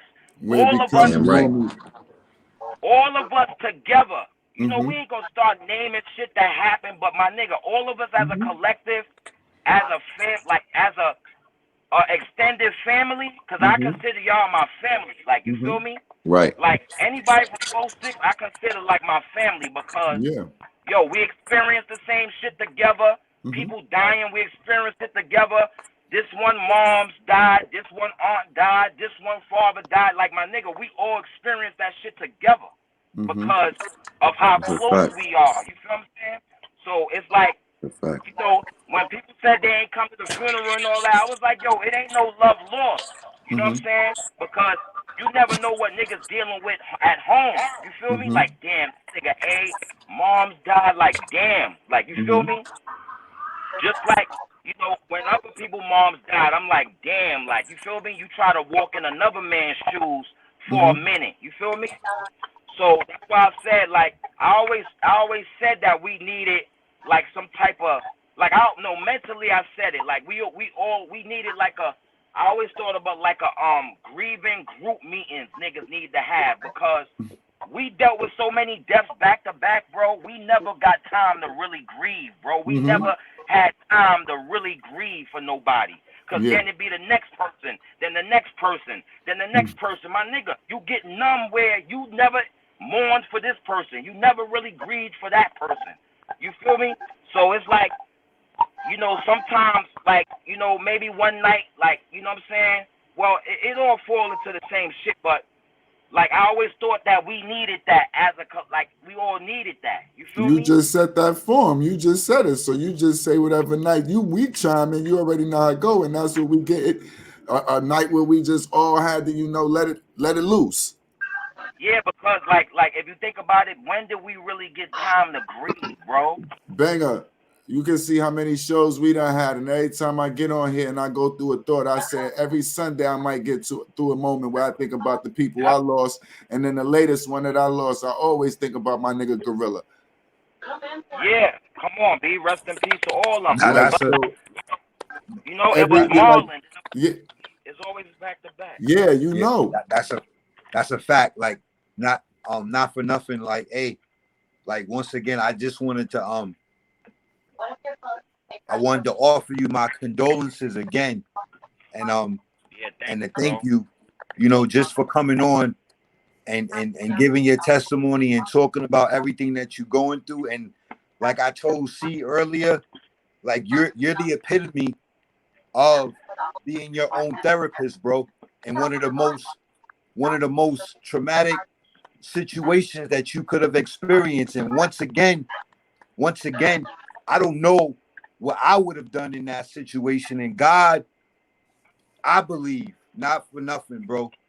You know, like that situation, when you were telling your story, I was thinking about my grandmother. And the last time I saw my grandmother was on her birthday. Now, my son's mom was pregnant with him. I had to get to Connecticut. I got her a couple of plants. And I was in the back seat of the car with her. Her birthday's April 28th. So I'm in the back of the car with her. My aunts were in the supermarket. And I was like, all I remember, this part of the conversation is, you know, I'm going to be all right, Grandma. And she said, I know you are, Dion, as soon as you make it up in your mind. My grandmother, I got locked up May 1st. My grandmother died June 6th of that year. And that's my maternal grandmother, my fraternal grandmother, my father's mother. And then my maternal grandmother died 3 days later. And I was locked up. So when you talking about like closure and everything, I said that to say when you were talking about the reasons and everything, like the only reason I could think of at that time was thank God that you were able to at least make it there. Because the only thing that I have with my grandmother is thank God I got up to Connecticut and I was able to be there with her on her birthday. Because had I got locked up still and she died and I didn't at least get that part, then I don't know what would have happened. Like, so I was just trying to like offer some form of light as far as that situation, because I believe it really was God, bro. I believe it really was God that touched you and had you go. You understand what I'm saying? The way that you did, bro. And like, Yep. I can't fathom the reality, bro. But like you Yeah, said, bro. Yo. you didn't know how strong you were, but God knows every hair upon your head, bro. Like all our names are written in his hand. Like all our names are in the book of life, bro. Like, so he knew, bro. Like that's the only thing. My fault. Go ahead. No, I was just saying that was like the only thing, you know what I'm saying, that I could say as far as that, bro. But you touched on so many points as far as your journey, you understand, of being your own therapist, even prior to the traumatic event that you went through. But just as far as like having your girlfriend and her being the sounding board for you. A wise woman told me, like, we always need a sounding board, you know, someone to be able to just listen and just to be able to be there and comfort. And then, you know, your girlfriend, your mate is for us as men is in symbolic form of our mothers and the females and the females closest to us. So it was a blessing that you had her there and you were able to cleave on to her in that moment, you know. And when you were just talking about the preparation that you went through in your mind, you know, I believe that was God and the person that you are. As far as you didn't know, well, you knew why you were preparing, but just for you to be that person to prepare, just dealing with reality, bro. You know what I'm saying? Not living in denial, because the situations you were talking about with certain people and how they transfer their energy, Like the thing that you have that I picked up on is that you realize people project their feelings onto others. So when you get around certain individuals and they moping, like you had touched on, the misery is company. Misery loves company, kind of. That's that woe is me attitude. So those are the things that we have to pay attention to, bro. But when you were talking about the energy, as far as like the triggers, like you described it specifically, bro, the things that we always have to be mindful, I feel, in my opinion, are the triggers, bro, and knowing what our triggers are, you know. And like I was diagnosed with bipolar at 20 years old, and that sent me on a whirlwind. I'm 46 now, you know. Yeah, But I was gonna. Yeah, go ahead. No, my fault, bro. My fault. Go ahead, bro. Go ahead, No. I know you said it took you on a whirlwind because I was gonna say that yo, it's nothing wrong with it's like we have to start paying attention to our mental health just as much as you take care of your physical health. Mental health just as important as physical health. You know what I'm saying? So when you going through something, you gotta recognize you going through something. Like I was dealing with I always dealt with like anxiety and shit like that, but I didn't know what it was growing up. You feel what I'm saying? Like I would just feel a certain way, but my shit is more physical. Like you feel me? Like tension and shit like that. But there's nothing wrong with mental health. There's nothing wrong with getting your mental health right, cause your mind controls your body, B. So if you stress here and you wonder why, like, yo, why my neck is so stiff? Why my chest is so tight? Why I feel like I can't breathe? You feel me? That's all the mind, bro. Yo, bro. My fault not to cut you off. Go ahead, so it's nothing wrong with, you know what I'm saying? Like when this shit happened, like, you don't wanna take no meds or nothing like that, but sometimes you may need a little something to get you through a traumatic event. Like just so you know what I'm saying, you won't be going through certain shit. Like you feel what I'm saying? It may be something you don't want to do, but it's like, damn, I can't keep walking around feeling like this. Right. You feel what I'm saying? Yeah, I understand. When you finally get the help you need, you be like, yo, I'm glad I did that because I feel better and it's helping me cope a little bit better. You feel what I'm saying? Right. You know? Because, my nigga, it's like if we had to write a movie, like that would be some ill shit that will fuck the whole audience up. But I dealt with it in real life. Like it was like a movie in real life. That's like a fact. nigga nightmare coming true in real life, my nigga. You don't know what your brain gonna do behind that, my nigga. That's a fact. You know, I still get little flashes in my head. You know, flashes. You know, you get those little visuals of that shit in your head. Yo, hey. But it's like. You not to cut you off, bro. My fault. I was just saying you have that's trauma on the brain, bro. That was trauma on the brain, bro. So like even the steps that you taken thus far, and then even you telepathically wanting to be able to voice it and speak out more and then land, that's all energy. That's all energy. That's all kinetic energy, bro. Like, and you're tapping into that. You're harnessing that energy now. You know what I mean? And then in one of the most serious times of your life, you're doing that. You know, so I was just listening to everything, and these were like some of the things that I was pinpointing and pulling out, like just the epitome of the strength and what you said. Like you never know until you go through it. I had next month will be 2 years since you know what I'm saying, that I've been home, and I was gone for 4, and I came home, and then I came into the I came home into the pandemic. That happened, and then like over that summer it was hectic, But January of this year, I had a manic episode, like one of the worst and embarrassing episodes of my life. And I didn't have episodes that landed me in prison, but this But was what like triggered you? bananas, huh? What triggered you? What triggered you?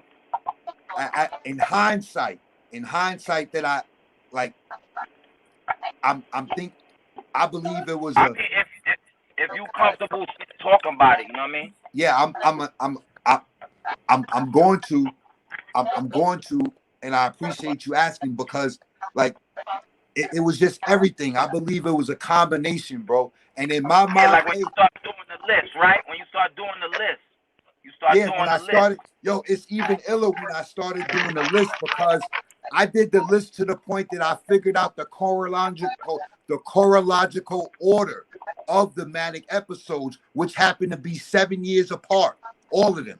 Once I did the math to them, and I was like that, and then when but specifically to answer your question, bro, like when I reflect back on it, it was everything that I had went through.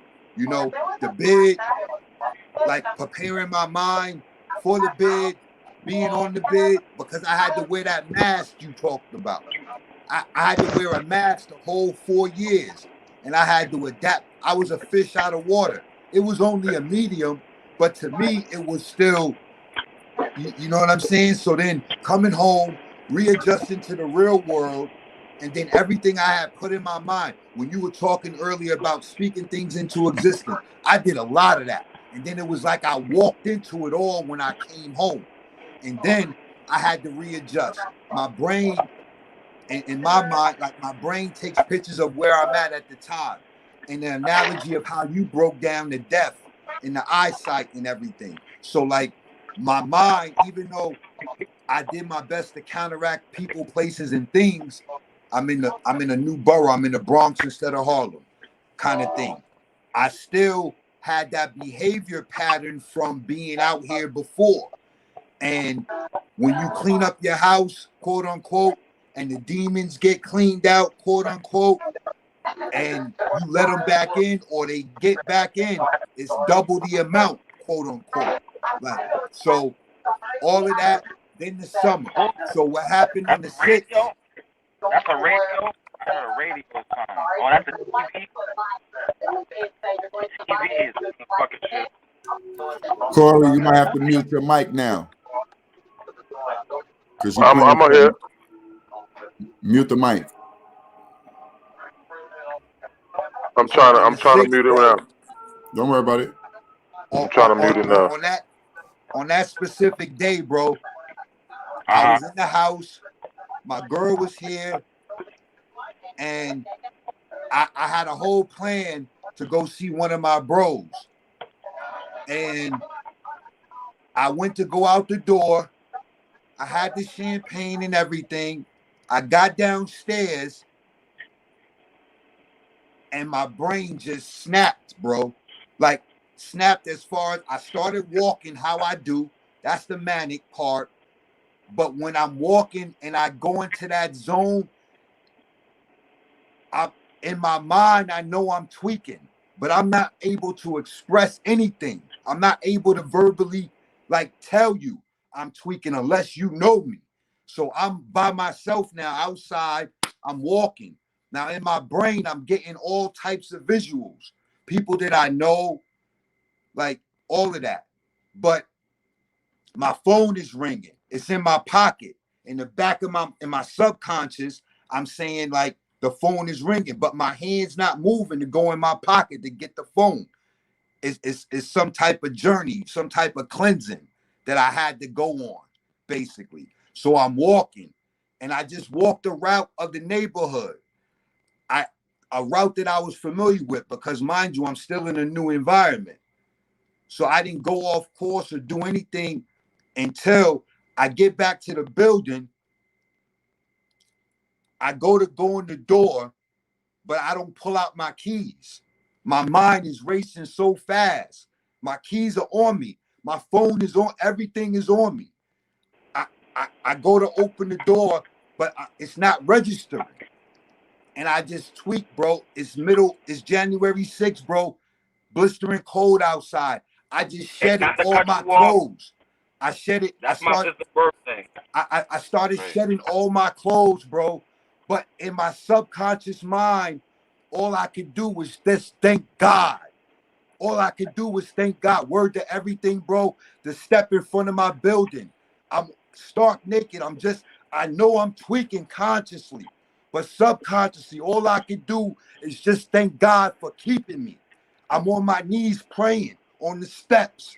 I'm on my knees on the ground, just laid down on the ground and everything.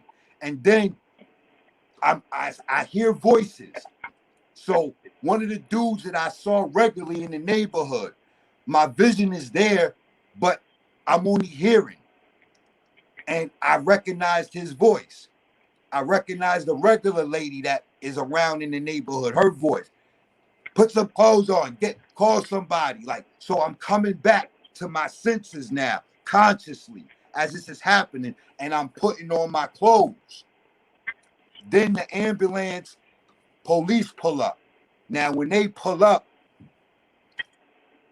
they're talking to me, and as I'm coming back, like in my mind, I know I'm on parole. I know I'm quote unquote dirty at the time. So I know not to, because I'm coming back to self, and I was raised to be mannerable. So I'm not naturally aggressive. That's the manic side that comes out, but it doesn't come out against like civilians or innocent people kind of thing. Yeah. But like they're talking to me, and the blessing was my girl was upstairs, looked out the window, heard the commotion, came downstairs. To go back to what the trigger was, it just came back to me. Who talking to you? Who talking to me when? You said they talking to me. I wanted to know who the fuck was they. You know, in the moment. When I said they was so.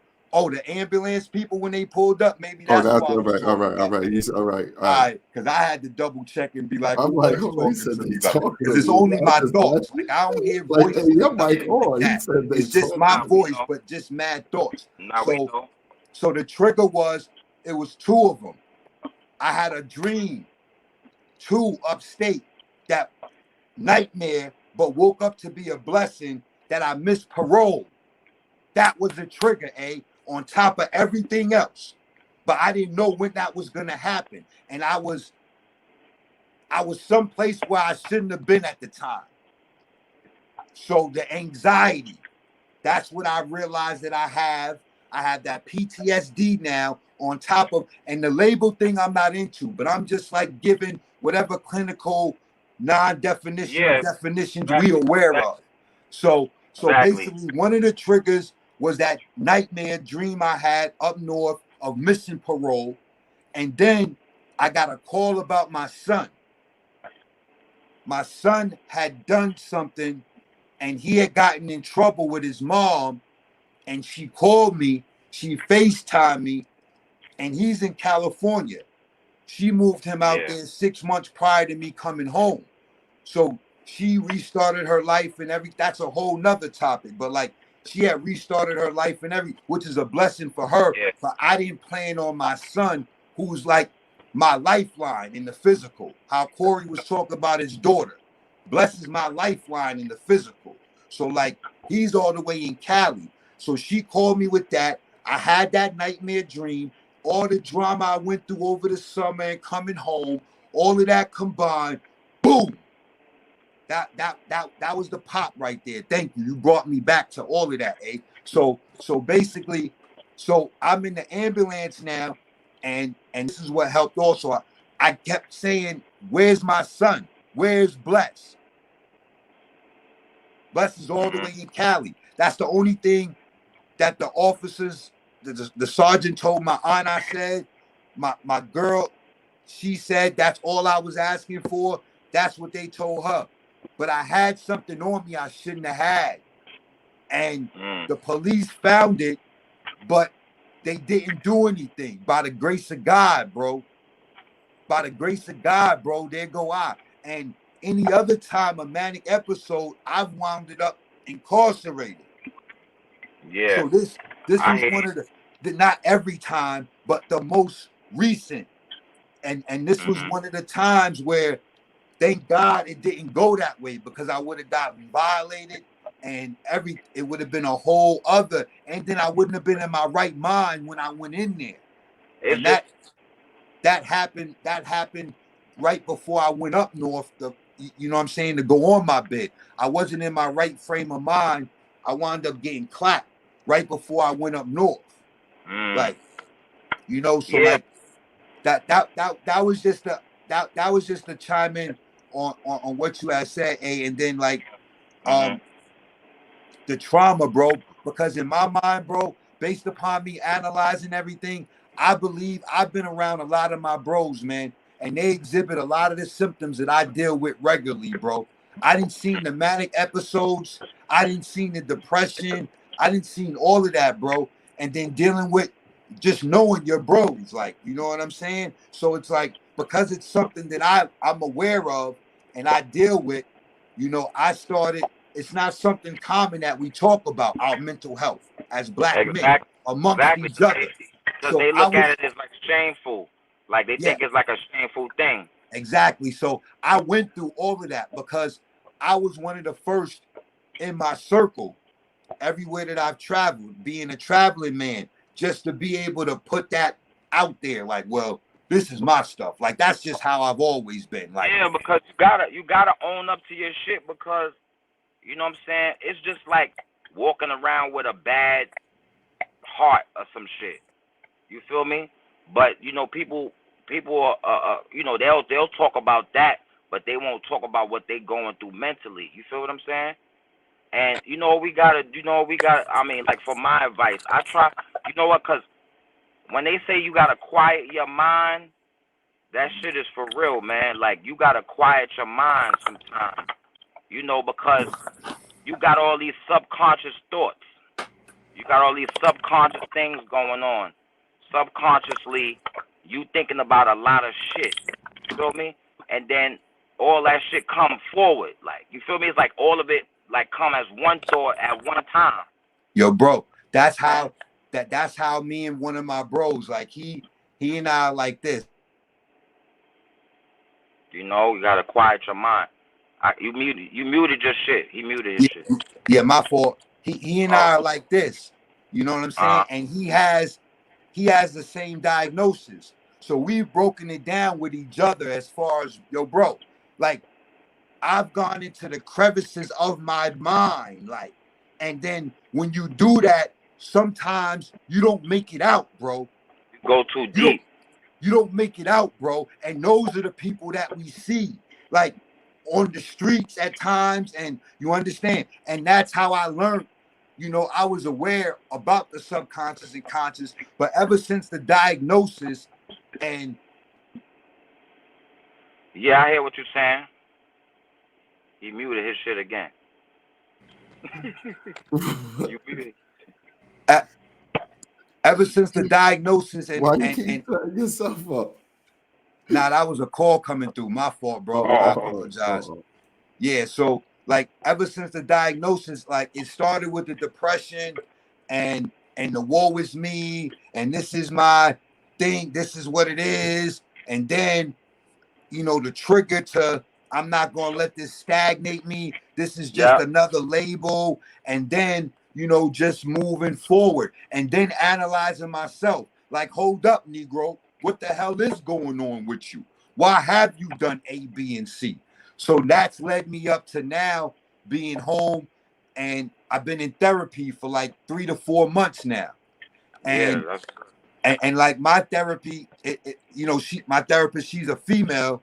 I build and, you know, with females better, like as far as like that realm, basically. Like I learned that. Like opening up to them. Yeah, you feel more. I learned my style because I was also raised by my 2 aunts and grandmother, 3 women. So that's where I had to learn. That's where that came from. Not me trying to holler at them or anything like that. I had to know where that came from for that emotional side. So basically, like me being able to build with her, I was able to learn and talk about things that I didn't express to anybody else. Exactly. So having her as a sounding board, that helped tremendously. And then to realize a large portion of that was from when I was a child. And then the stuff that I took on, my parents' stuff, whatever. So it's like when you're talking about, when you're able to talk about what you're going through right now, and then how you're able to reflect back on your mom and how she will want you to be, and the visions that you have of her, you hearing those inspirational words and her voice and everything, those are the things that you cling on to. Those are the things that you hold on to. Yeah, you right, bro. You keep them niggas away from you that's on that other energy or whatever. It's no reflection of them. It's just where you are in life right now. And whether anyone or nobody can understand that, you got to keep it pushing, bro, because you have to do what's good and right for you right now. You like you have your little man. So we have accountabilities, like we have responsibilities in the midst of dealing with our tragedies and traumas in life. Like so everything that you've been breaking down, how you've been able to do, and just the steps that you've taken, you know, it's like your subconscious speaking through your spirit to move your physical, even in spite of you not wanting to. That's been your subconscious mind. How mine came together and I snapped because of the dreams and everything, but I wasn't able to pinpoint it ahead of time because it was all fast.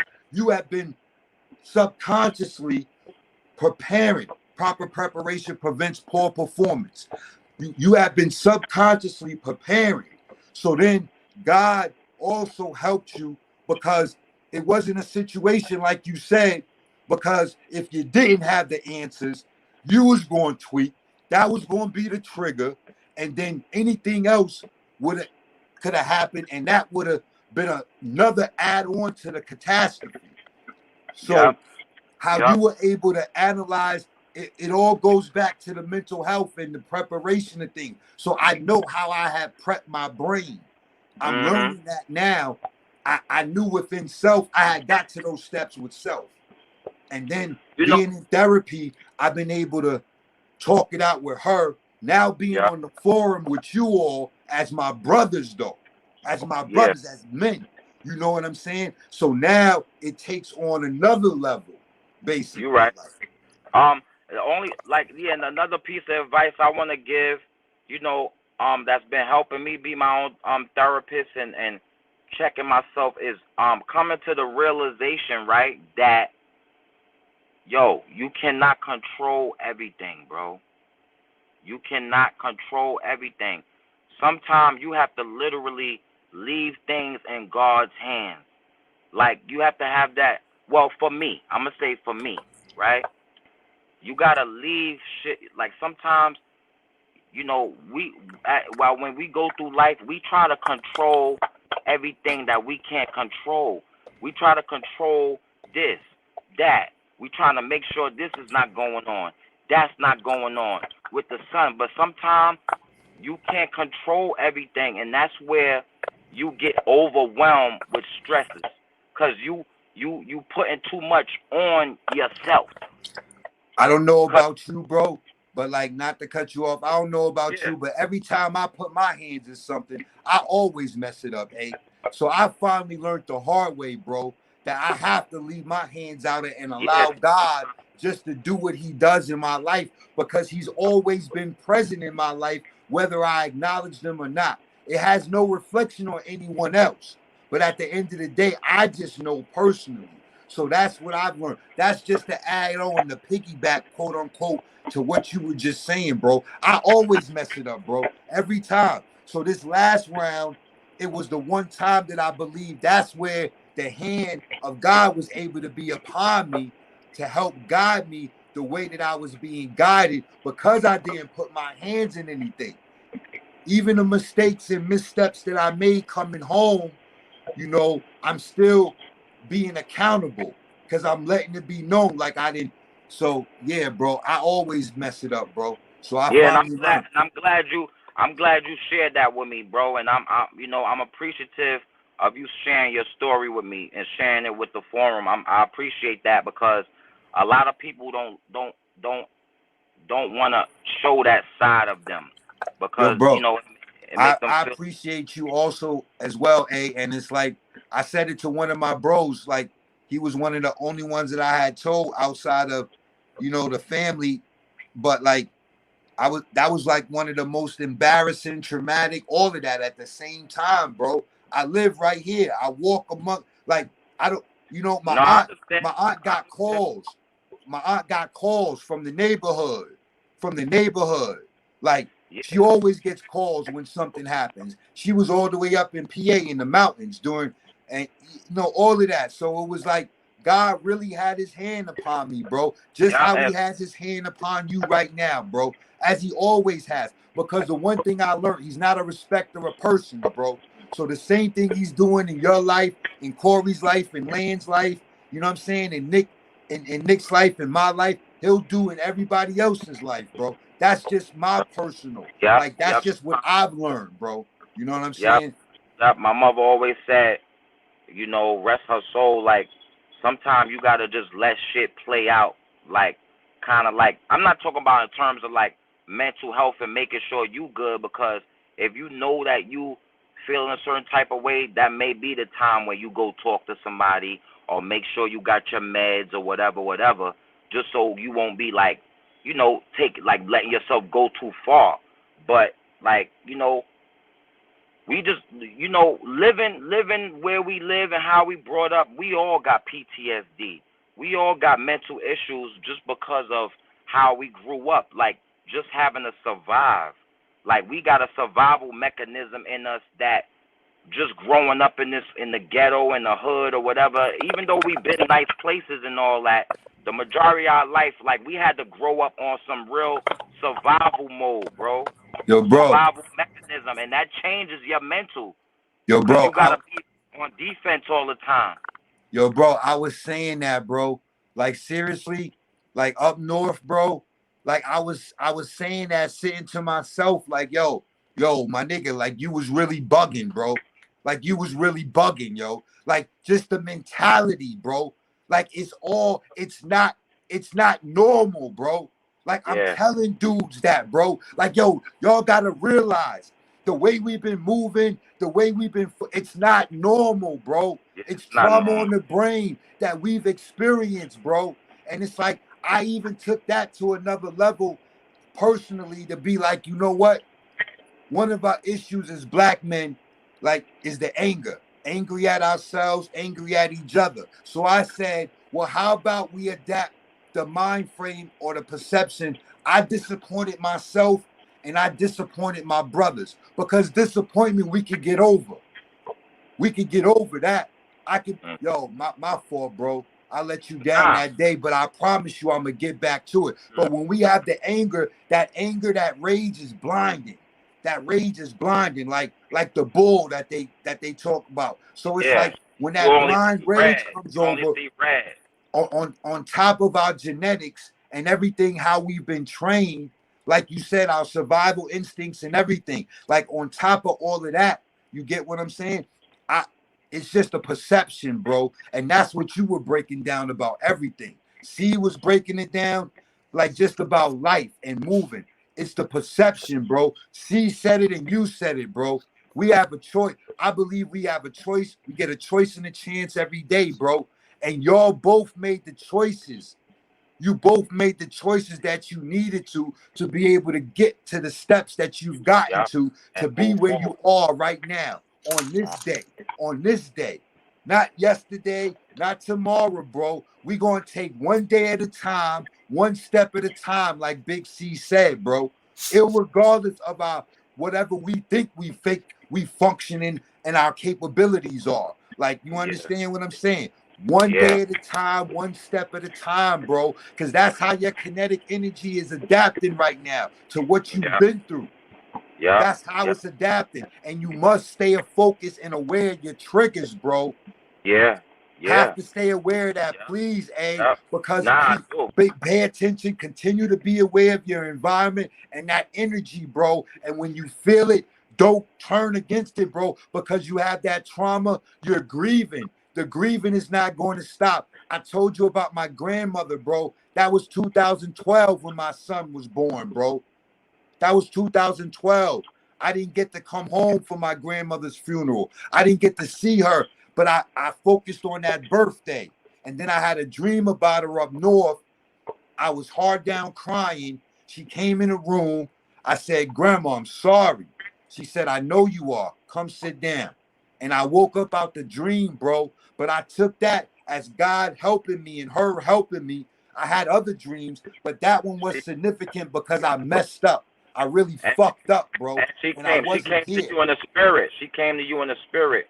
And that goes to what Nikki West was saying to you earlier when he was saying she gonna continue to come to you and talk to you, but in a different way though. And And with your spiritual realm. energy and where your energy is right now, you're tapped in. So you just continue to just focus on that because I believe that that's what's going to continue to guide you and get you through. You staying in that positive mind frame, keeping that positive energy around you, being aware of your surroundings continuously, how you always have been, but now more than ever, because it's crucial. It's crucial now because of the triggers and the trauma Yep. on the brain. You know, Yep. I realized like I was getting a lot like real snappy, like I was getting mad real easy. You know, so it's just you were recognize. agitated, bro. You were Yeah, it's just agitated, bro. recognize. All of that was building up inside of you, bro. It was building up inside of you, bro, and it'll continue. So you continue to pray, continue to utilize your sounding boards, Yeah, continue thank you. to do everything that you're doing, bro. And I mean, however, whenever I can get, you know what I'm saying, you can get to me, bro. I'm here, bro. However, because that's what I believe. That's what I believe our purpose is, bro. Yeah, Like yeah. that's what We need, I we believe need it's more. for, bro. We need more of a support system and more more unified. Like we need to unify more like this. You feel But me? before I forget, bro, I wanted to tell you that my aunt, she's heavily connected. She's connected with a group, young people, older people, variety of people that they do a prayer line on the phone, bro. They have specific times and schedules that they call in. If and whenever you want that information, you, Big C, anyone No else doubt. listening, people of the No doubt. world, just let me know. You get what I'm saying? And then I'll get the information and you can just chime in. It's a situation where you don't have to say anything. What's You the can name of just that joint? ask to Because I be heard of prayed one for. too. You can just All right. listen. What's All the right. name of that? But I didn't want to forget about that. What's the name and the number? What's the name of it? Because I heard of one too. All right. Well, that's why I was saying once I don't have it off the top of my head and I won't give out any misinformation. But I'm gonna All get right. it to you, Land, before the end of the night, and then you can get it to A and then we'll definitely bring it back up next episode. No doubt, man. Good I'm stuff. listening. I'm definitely chiming in, y'all. I'm trying to figure out some of the technical shit behind here. That's why I'm Yeah, doing a little. it's all good. It's all good. I just, cause you know, you could talk all night. We just didn't want to like Nah, y'all one- good because the whole forum is. I'm sorry, I don't mean to cut you off. Hey, the whole forum is about us really conversating and getting it out. Like you said, so many times a person just need to have a conversation with their brother. And I know everybody say that I'm there, but nobody really knows when you need them. So it can be any time when it be like, you can be there for me every moment, but it can be just this one moment that was just so crazy and you just happen to be busy. Exactly. And So, this makes other people more comfortable with, opening up in terms of that. You know what I'm saying? yeah, If they could rap about it, I could rap about it. You feel what I'm indeed, because saying? we are all human. And like in Because it's reality, right. Yeah, you gotta let go of the ego. You gotta let go of the ego. We at that, like, you gotta let go of the ego, man. It ain't no such thing as shame, bro. no. You know what I'm saying? And that's why a lot of people suffer with things by themselves because they feel like they don't have somebody to talk to, or they don't want to be perceived as weak or anything like that. You know what I'm saying? So, Yeah. that's why I'm glad, that he this is a good thing, man, and it's gonna grow into something bigger. Trust. We definitely at the beginning stages. We and I appreciate everybody for tuning in. Like you said, you have to be honest with yourself to be at this stage of life, to be really willing to get on a forum and say, yeah, this is how I get through, my day. Sometimes I got to express it. I got to look at it from a different point of view. I got to question myself. I answer myself. I figure out things for myself sometimes because I'm like you said, I have to deal with it alone at the end of the day. When that mask come off, I got to deal with it. Yep, I I can gotta throw look it at off it and refocus it a million times throughout the day, throughout the course. So sometimes not even my friends might know. When I get home is when I have to deal with that, and I take off that mask and that shield. So I still have to be able, even no matter even how many people can reach out and say, like you're saying, yo, my condolences, my condolences. Like sometimes I know that kind of gets old because it's like, I think it brings you right back to the moment. So that's why I let you lead with it before I even said anything or bring it like that's what the forum is about. Because if you comfortable with stating that, then but you already know how I feel on the situation, my brother. Like I wouldn't say it just to open up the question on the forum. So that's why Yeah, I know what you're saying. you feel me. So but in reality, that's what we set the stage for, and we had these conversations. It's just that now we might have them publicly. How many times we sit together, you might get high with your niggas and you really do have it with 2, 3. But as time goes, niggas get older, you might be moving on and everybody, splatter. And now you don't have that one right there. So we create that same window. Yeah, no doubt. Definitely, man. Definitely. Because we this is grown man shit. For real. This is grown man shit, bro. Life, this is grown man shit, and the more you do, you're gonna go through more stuff as you get older. You're gonna lose people. It's gonna, this is the cycle of life. So, it's just coming to the realization that this is life, man. And my little brother, like we always been on the spiritual realm, but like when the shit was happening, my little brother held me and said, "Yo, this shit is just a physical, man. This shit is all physical." You know what I'm saying? So, you never know where your comfort will come from. You never know where your comfort will come from, and that's why you have to keep good rapport with people. Because if you're a fucked up person, nobody's gonna care about what you're going through. So you gotta be a good brother, man. I ain't gonna even say a good nigga. You gotta be a good brother, man. Like, because that's why I always, growing up, I always try to keep that respect for everybody, and keep a good rapport with everybody, because you never know when you may need somebody just to talk to, bro. You know what I'm saying? If you a fucked up individual, like, nigga, I ain't giving you that support. Like, you gotta, what you said, how you expect to give love if you don't show none? That energy, you throw off fucked up energy, somebody always gonna have fucked up energy when they come around you because you bring it up. Like you said, I don't want to hear about death all day. I don't want to be in a morbid mood. I don't want to go home and now I'm thinking about this and thinking about this because that's gonna channel an event when I really went through it. Word. Like yo, I spoke to AZ briefly today, and one thing he said, yo, it's good to reminisce, but he said, yo, let's live in the now, man. Let's talk about today, man, and what we gonna do today and moving forward, because what he said, God killed yesterday with tomorrow. and he said that, and that shit is true. Because I'm trying to move, like, when, being in this area, brings the moment back every time. So I know eventually I'm gonna, like, move away, just because this is a trigger. Just being in the neighborhood where it happened and everything. So I know eventually, like, I'll still have a spot in Harlem, but eventually, for my mental health, I'm gonna have to move away. Yeah, I'm gonna have to. It don't even have to be. It just can't be here. I understand what you said. I don't want to see. You just already gave the visual. Me sitting here, right here. I'm looking at the same store right now, and I'm going through it. So that already triggered the whole thought right now. Like, I'm handling it, y'all. But let me let you know why I'm going through it right now, because this just gonna always push me there. I feel you, bro.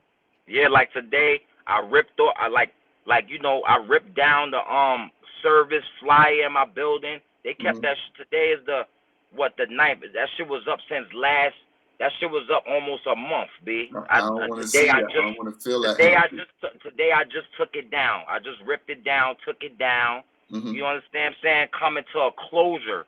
Because Mm-hmm. whatever in life you go through, you gotta have closure. Mm-hmm. Like I closed that chapter. I ain't fucking with him or her no more. We good, but I closed that chapter.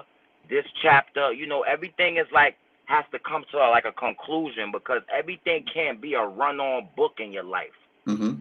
Everything can't be a run-on chapter.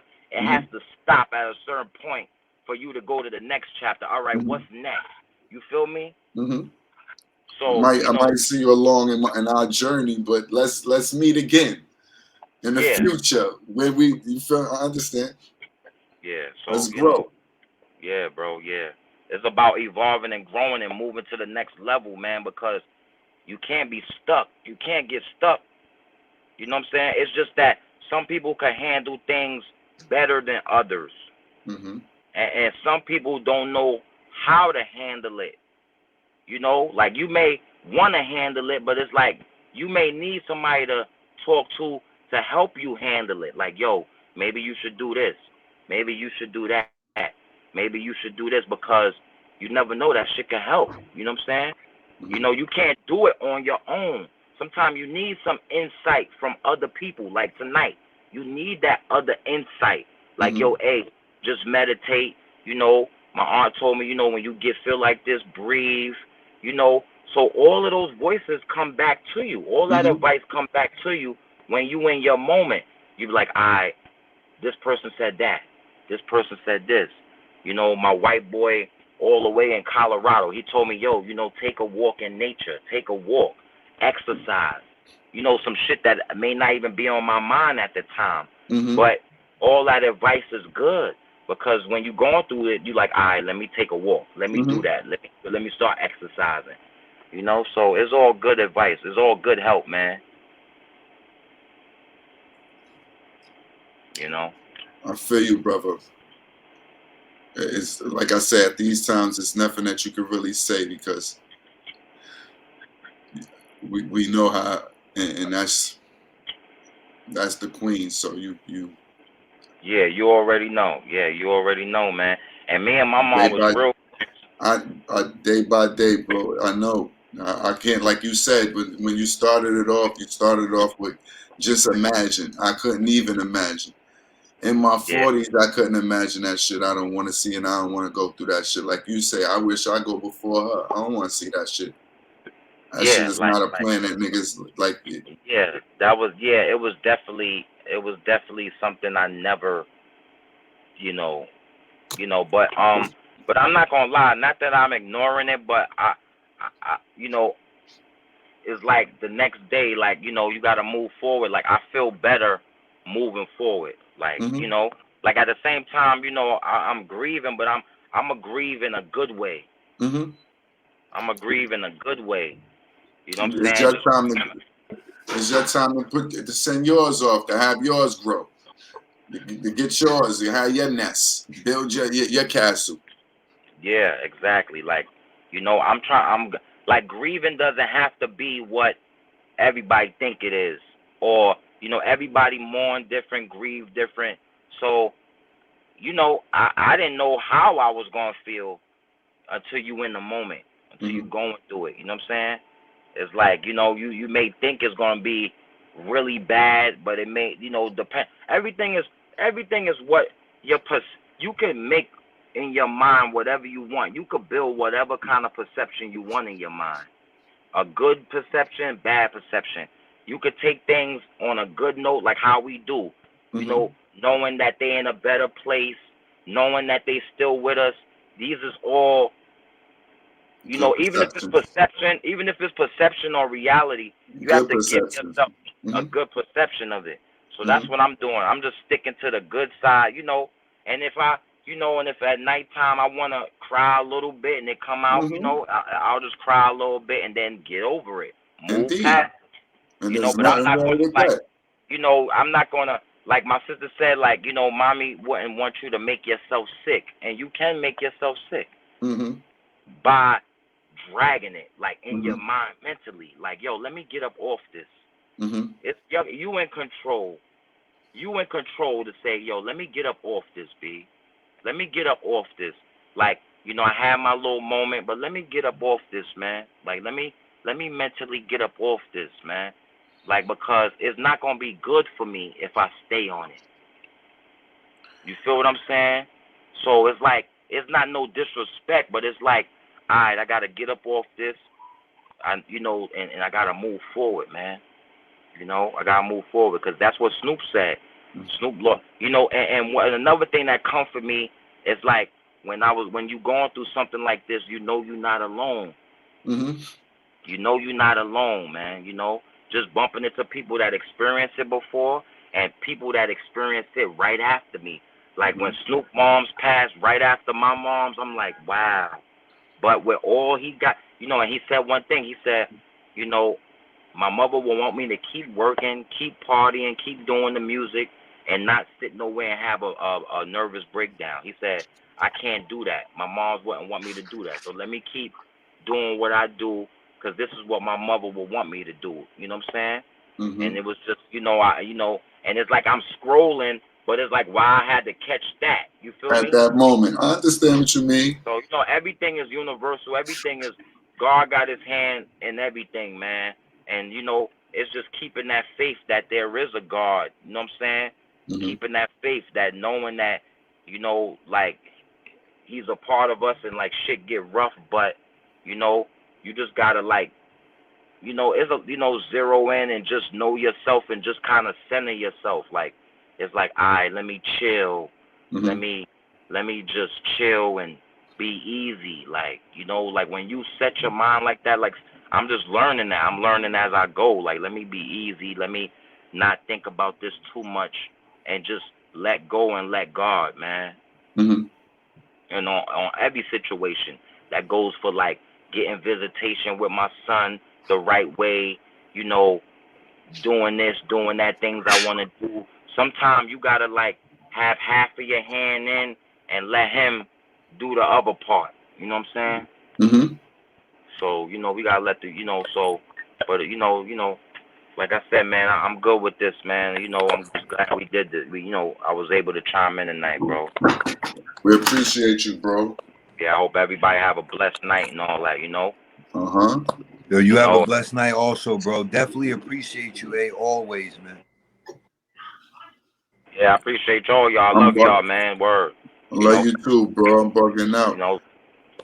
Yeah. What's crazy is we still got to get up to go to the Tire House. I still ain't go down there. I hit him up the other day though and let him know that I'm gonna come down there. Yeah, we'll go. Like I said, it'll in due, in God's time, man. No, it just be me. I got a schedule, and if that shit ain't fall into that schedule, a nigga trying to sleep or something.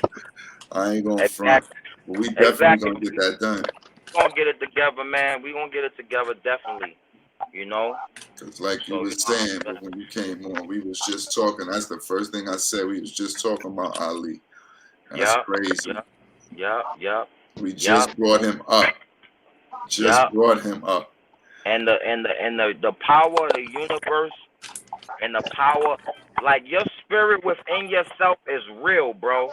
So you gotta stay in tune with that. Cause before I even got the news of Ali, I don't know if you watched my live when I was in the the Harlem Trap Experience. No, I didn't. What's that? The Harlem Trap Experience is basically a guy named Rels, right? I found out when I was there that he was Ali's cousin. He turned a brownstone in Harlem into a pink house, like how 2 Chainz got the pink house, trap house in Atlanta. He did that with a brownstone. Where it was on 136 between 7th and Lenox.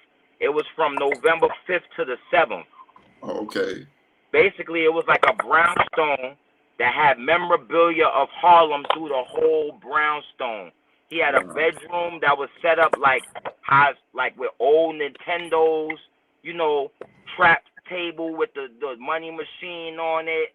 Okay. In the closet. Then you go to the next room.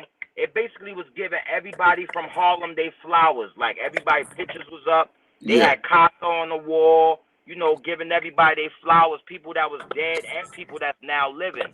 Okay, that was good. So what happened was, right, the shit was mean. So I'm doing the live, and I see they had Rice High School up there. They had like Pam Pam's, Harlem Hospital. So when I put the camera up to Rice High School, I said, shout out to my man Ali Wisdom that used to go to this high school. Shout out to my man Ali Wisdom, bro. I said this on live. I got the proof right there. Yo, about a half an hour after I said this man's name, that's when I found out he got murdered, bro. He got murdered? Yeah, he got murdered. Wow. He got murdered. So I was already spiritually in tune. I didn't know why I was saying this man's name until after I got the news. Like, wow. And we was talking about him all day. So it's like, I say that to say, when you connected with people, you kind of be knowing when something is wrong. Like, why am I thinking about this nigga so much? Yeah. Because it be something trying to give you a message. Like, you be getting a message, but you don't know what it is. But it's like, yo, I'm talking about a half an hour after that, they called me and told me what happened. I said, I just said this man's name On the live. On the live. And if I'm lying, and the thing was, I documented it, so it's like, it's not a lie. When shit is documented in your face, and you know what's so crazy? The guy who curated this thing and put it together was Ali's cousin, bro. Now, the spirits in the universe and all that shit. And I don't even know this when I give him a shout out when I was just seeing something that reminded me of him when I seen the ride. You can't write this, bro. You can't make this up. So I say that to say, when you stand in tune with yourself and listening to that voice within, like, that's what guides you, bro. That's it, you know, it guides you, and then you find out later, like, oh, that was that. That was this. That was this. So it's like wherever he was at, you know, he was trying to connect with us on a spiritual level. You know what I'm saying? Like, I didn't know something, but it's like, wow, I just said this man's name, and we was just talking about the man, you know, for like the last week or two. Like, yo, I wonder what's up with him. Like, something was, you know what I mean? So, like, when stuff be talking to you, like, you be, not actual voices, but when your spirit be talking to you, listen, bro. Listen to that shit. Like 3 different people that brought him up. That's your therapist within. 3 different people brought him up. That's the therapist within, bro. That means that his spirit was so strong, it was tapping in the niggas. He was tapping in. You know what I'm saying? Or maybe we just felt his spirit was in turmoil. I believe his spirit was in turmoil, and his spirit was reaching out to the closest ones to him.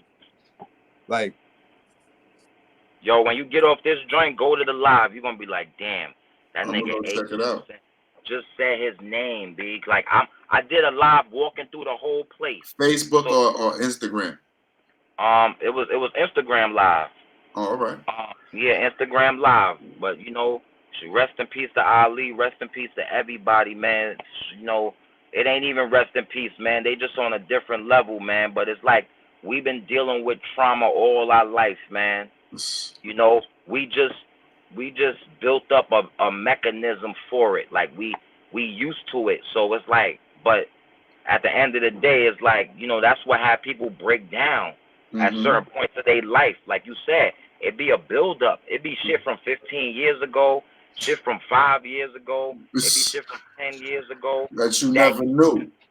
That you never dealt with. You never dealt with that it. you didn't get closure on. A lot of closure. People, not to cut you off, a lot of people, you know, they tend to you know, live in denial for whatever reasons. Like, you know, there's been times within my life, like I haven't been the one to take on that denial type, but I've just blocked things off, like decompartmentalized it within my brain. I learned to do that. Memory, like selective memory. You block out the shit you don't want to remember. Exactly. And then if you want to remember the bad shit, exactly. You put it in a Pandora box somewhere. Exactly. But nigga, that box is still there, B. I had to learn what you had said though, as far as like having control over, to a degree, like the depression and the thoughts and ramming it. Like I can be my worst critic. I'll be harder on myself than anyone. Like I get in my own way sometimes. All of those kind of things. Like, you know what I mean? So I had to learn how to be aware of that and stay out my own way. But I think it's that denial thing, and people just not dealing with the issues, like being accountable. Like a major key, I believe, is being accountable for your actions. That's like primo right there, you know. And after that, it's like, okay, then the other doors open up. But it's like once you put that block to accountability, you know what I mean, for whatever the situation may be, then it's like, then it hinders you from, you know what I'm saying, from the other parts of the growth. You know what I mean? Like everything that you had said earlier, it's all interconnected. Yeah, I'm glad you was able to change your life up. You know what I mean? Word. Because I know, you know, you look back like, you know, I know you know, change your life and evolving as a person. You know what I'm saying? So we all evolving every day, trying to just make ourselves better with everything. You know what I'm saying? Yeah, that should be crazy as you grow, when you be thinking different though. When you really be like, yo, I never thought like that. I thought the total opposite. Yeah, like that's a fact. Like I really, not for nothing. That's key that you said that though, Lan, because I really had the pendulum upside down, bro.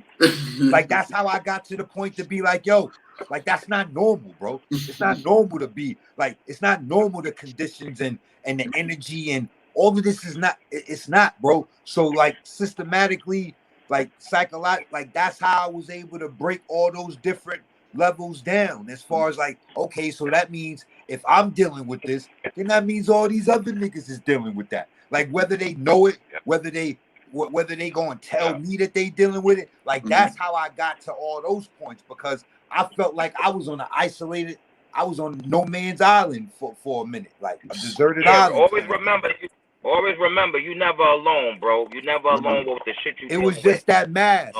It was just that mask that everyone had mastered though, but I didn't master that.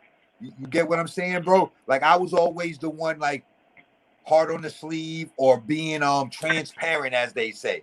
But I learned that way too. My father told me, you know, being outside, like them niggas will kill you for the heart that you have.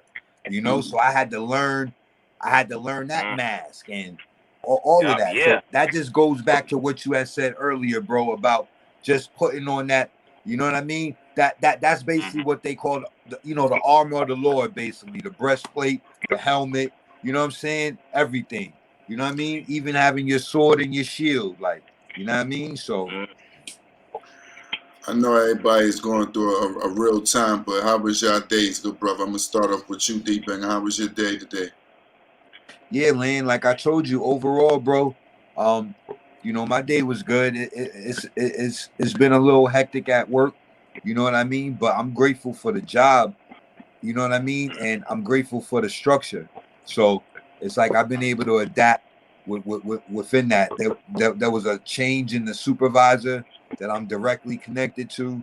So I had to, you know, fix that or whatever. And then just dealing in the environment. You know, I work over in right now I'm over in my row houses. I'm doing the litter in the morning and then the trash in the afternoon or whatever. So it like depends who I'm with in the after, you know, who I'm with for that work day, how 1 o'clock is gonna go when we get to that garbage. It's like 13 buildings. You never know how much is gonna be in there, how heavy, what's gonna be in there, how heavy. So outside of that though, bro, you know what I mean? And then I was able to have this to look forward to, knowing that Big C was coming on today, and you know, you had everything organized. That was the blessing, you know what I'm saying, on my part, up until me calling you like, yo, wait a second, I'm late, you know, and me texting you like, yo, bro, wait a second, what time? Late. Yeah, you wasn't late. You was just late for the early session. You know how I try to tell you to come in early just to make sure you on point, right? So you don't be late. Yeah. So outside of that though, bro, you know, my day was good. And this right here, you know what I'm saying? This definitely helped, you know what I'm saying, to end the day, bro. Being able to build with you brothers. And yeah. Yep. See, Gutter, I had to mute you for a second. You know, you had this shit sounding like an operating room. Wasn't no fucking beeping in here. Yes, it I was. wasn't even. I I was wasn't gonna even come in my catch room. my nigga. Then you took off the shades. I heard e. I'm like, they put my nigga. Come on, cut this out, man. Yo, that nigga Cory took a shower and all that. Yeah, this nigga. Nah, I've been listening the whole time. I just We came see, in my No. room. we I see see you you I got. was took a in a. shower. I was in the rec room, and then this retarded nigga came in there and turned up the radio, so I had to leave because I ain't want to start breaking on his ass. Yeah, we ain't want you to get Yeah. hostile. And then Relax.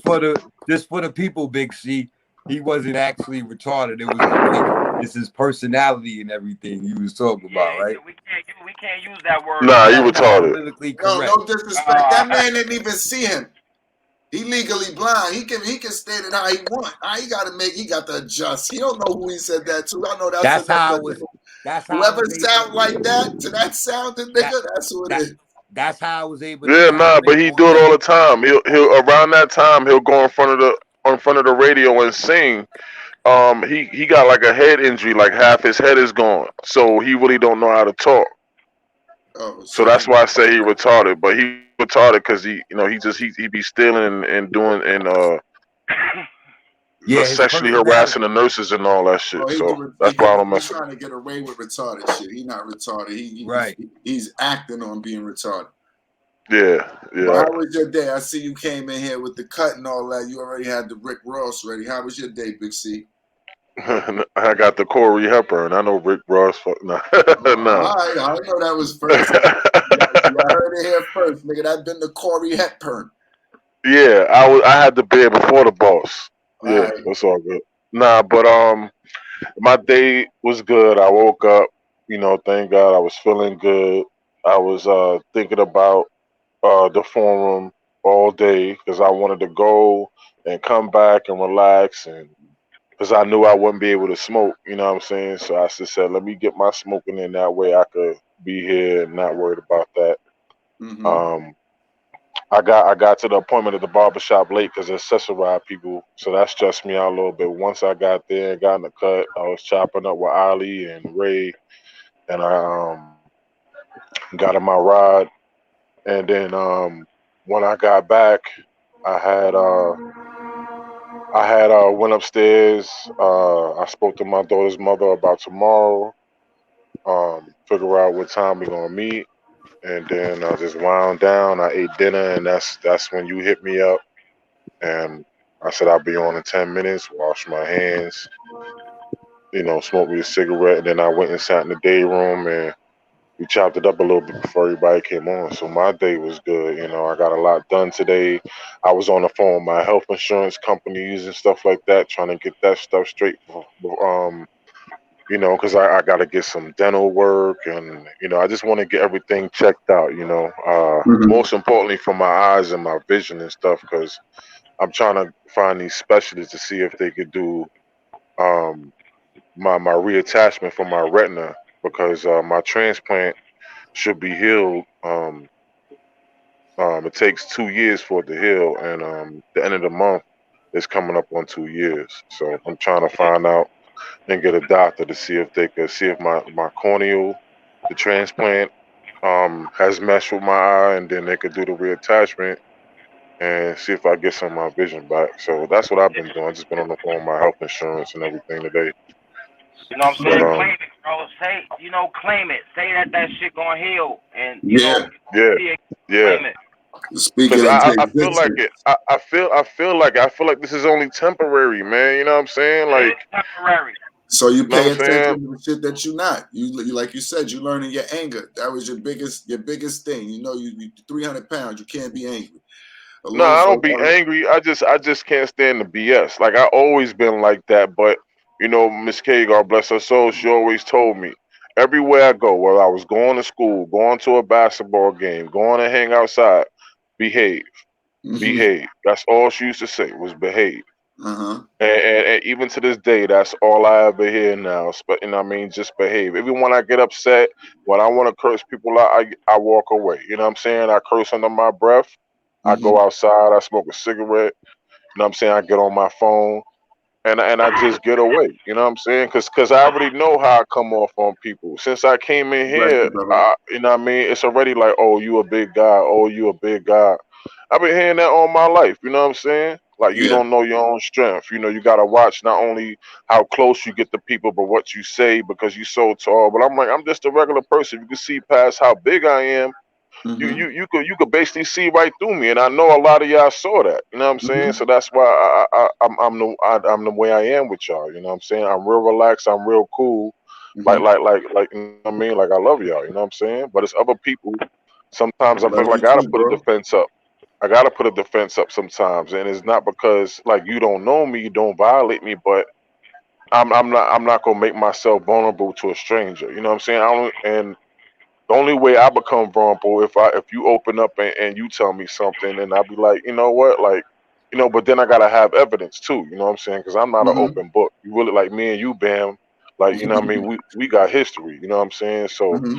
I know if I had opportunity to talk to you, I can always talk to you, and you gonna give it to me Uh-huh. real. You ain't gonna sugarcoat it, and you might make a little joke out of it. You know what I mean? To get Mm-hmm. me out of my nasty mood. So Mm-hmm. that's why we got a strong connection, and I'll never forget. Mm-hmm. You know what I'm saying? Just like, you know what I mean, and Banger, you too. You know what I'm saying? Like I know, I didn't even know you was gone for those 4 years when you came back. You know what I'm saying? So that's how you know. And when I saw you, I'm like, damn, man, like 4 years went by so fast. So you being a reputation of you spending all that time in jail, and then my life going by, so you know what I mean, not really paying attention, and you've been going, and I'm like, damn, like in those 4 years, I can't even remember what I did when I saw you. So, and now being in this position, like I try to remember everything. You know what I'm saying? I Not, can not, see by how you explained your day, nigga. You gave us since you got up. I'm yeah, about you to know, say, yeah, you what the fuck? This before you gonna be a cop or something? yeah. It's I had to go through TSI. that. This nigga broke down everything he did. Yeah, because your eyes kind of make up for you not wanting to talk and stuff because you could see things visually and remember it, and you don't have to speak a word, but you can still. But now me, I gotta ask questions. I gotta know who I'm talking to, what's going on. You know, I gotta take it really, personal in a sense. You know, I got to take it time. So I really got to remember. I got to, like, you know what I'm saying? I can't just write stuff down and put it away. I got to Mhm. store that shit. You know what I'm saying? Like I feel everything. you. You know what I'm saying? So So now you can't do yeah. it with not see. You got to thank me now because I was preparing you. See, my Thank you. man used to be a teacher, right? And he'd come to my house every day after work, and he think just because this nigga taught for 8 hours, now he can lose common sense. So he gonna turn off his brain. So then he gonna go, yo, Bam, why a nigga always gotta think around you? Cause every time he come around Yeah, me, he do yeah, something that's crazy. I'm yeah, like, yo, my nigga, yeah. you a Like I teacher. come, I come to this Like, nigga to what the fuck chill. are you? He like, nah, ain't no chilling over here. You Nah, know. Always hit me with some shit like that. I just spent 8 hours thinking, nigga. I don't want to think. I want to smoke this blunt. I want to nah. chill. And now you have to put into perspective. You have to pay attention to your whole day. Yeah, I gotta really pay. I gotta remember everything, and what helps, I write. I make notes in my phone and stuff like that. So instead of me speaking into the phone and it typing what I say, I just do the voice note thing where I could just record the note, and then when I press the button and press play, I remember everything I said. Okay. So I'll be doing that now. So if I talk to somebody on the phone, after I'm done, I go immediately to the voice and I say, I spoke to a lady named so and so from United Healthcare, Hmm. da da da da. And, you know what I'm saying? Yeah. Um, Voice October memos are big now. October 11th, around Hmm. 6 p.m.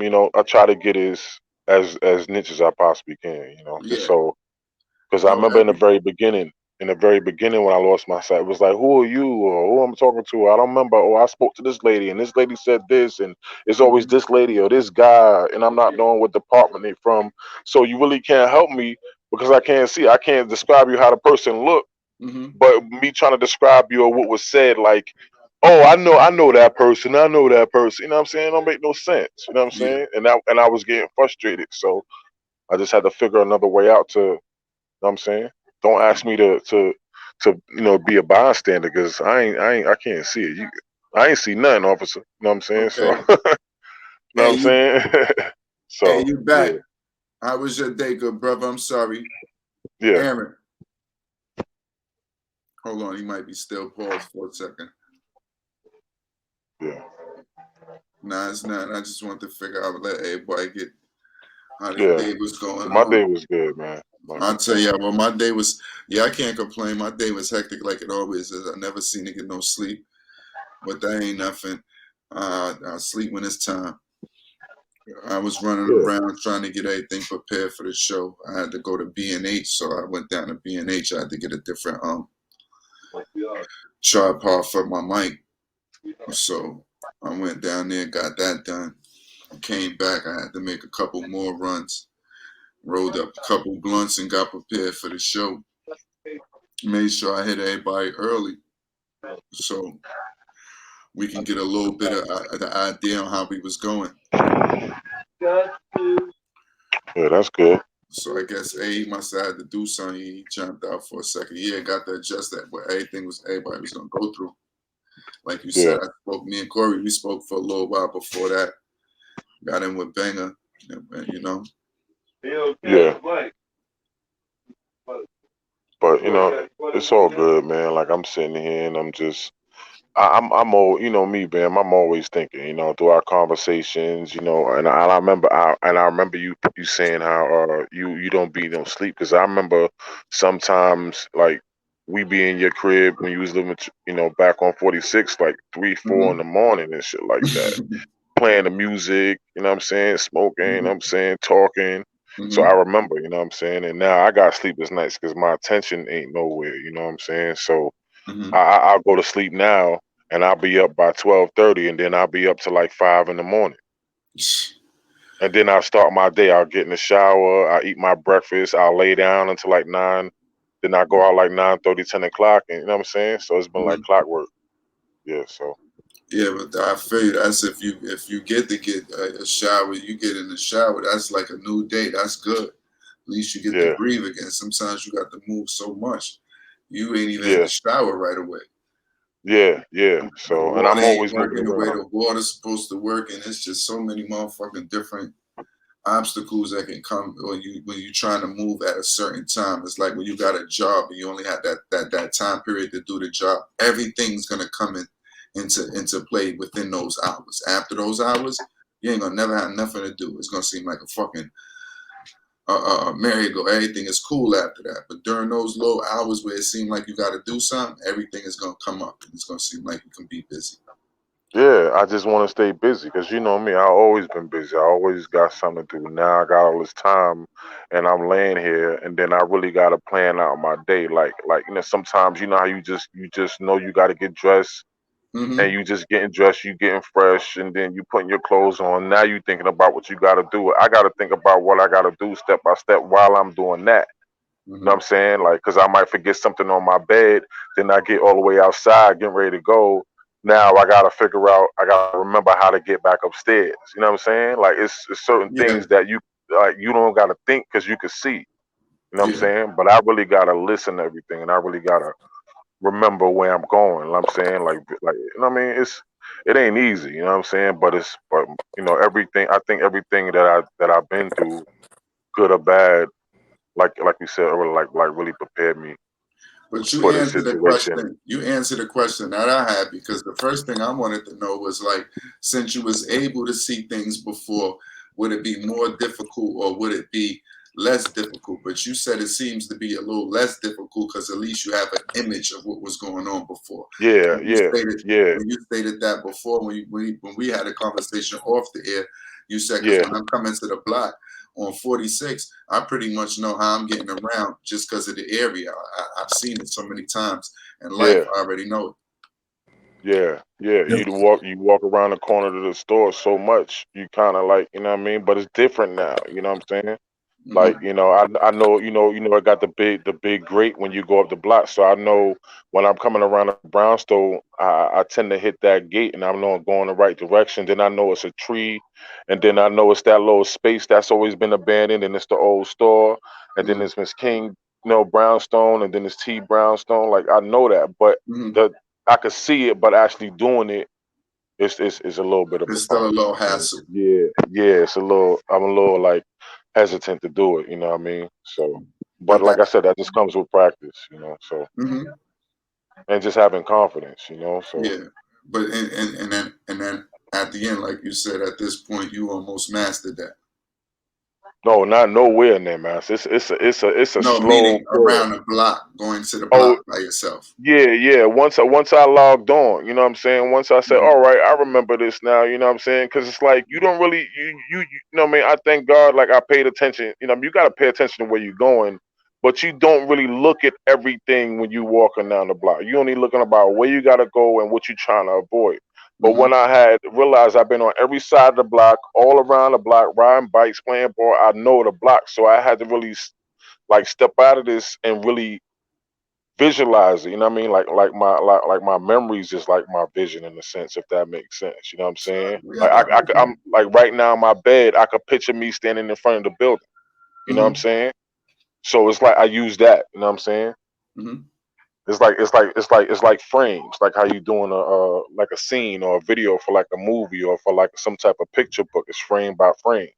It's not like in succession. You know what I'm saying? Like, oh, I'm passing T Bill, and now I'm passing Mo and them joint, and now I'm passing Elon and them joint. Now I'm at you know what I'm saying?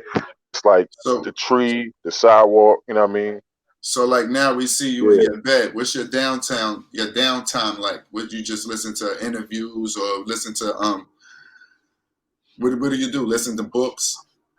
Oh yeah, I got an audio book that I listen to sometimes. It got some of the Bible stories on it. The different books in the Bible, it got like a story, so it's very descriptive. Hmm. It has narrative, and then I mean, I just watch TV. Um, when we don't got ESPN and NBA TV, so we only got TNT. So I look forward to watching the games on Tuesdays and Thursdays, Uh-huh. um, and I speak to my daughter. So usually the time I be sleep because I be up so early, but This is when um, we might go viral. So you wanna this is gonna be a joke, y'all. But he oh wanted my to be a sucker and said I had curls. And so and he always remembered me with curls. So now when you hear them say Kevin Durant, do you remember you jumping and holding his shoulders in the rocker? I remember. I didn't. You know what I'm saying? No. I was Every in the. time you hear he No, no, smart now. no. I When you remember. I hear remember that, when we had. I oh, remember when I came to your house I remember. and you was like, "Nah, B, yo, what's up, Corey? Yo, you grabbing men's shoulders now?" And I'm like, "What you talking about?" Not realizing that I was because you remember when we I watched the got video, you I saw me got the scoot out of tape. there because I Remember? realized I was on the tape. And then here you come, like, damn, I hope nobody see it. Then here you come.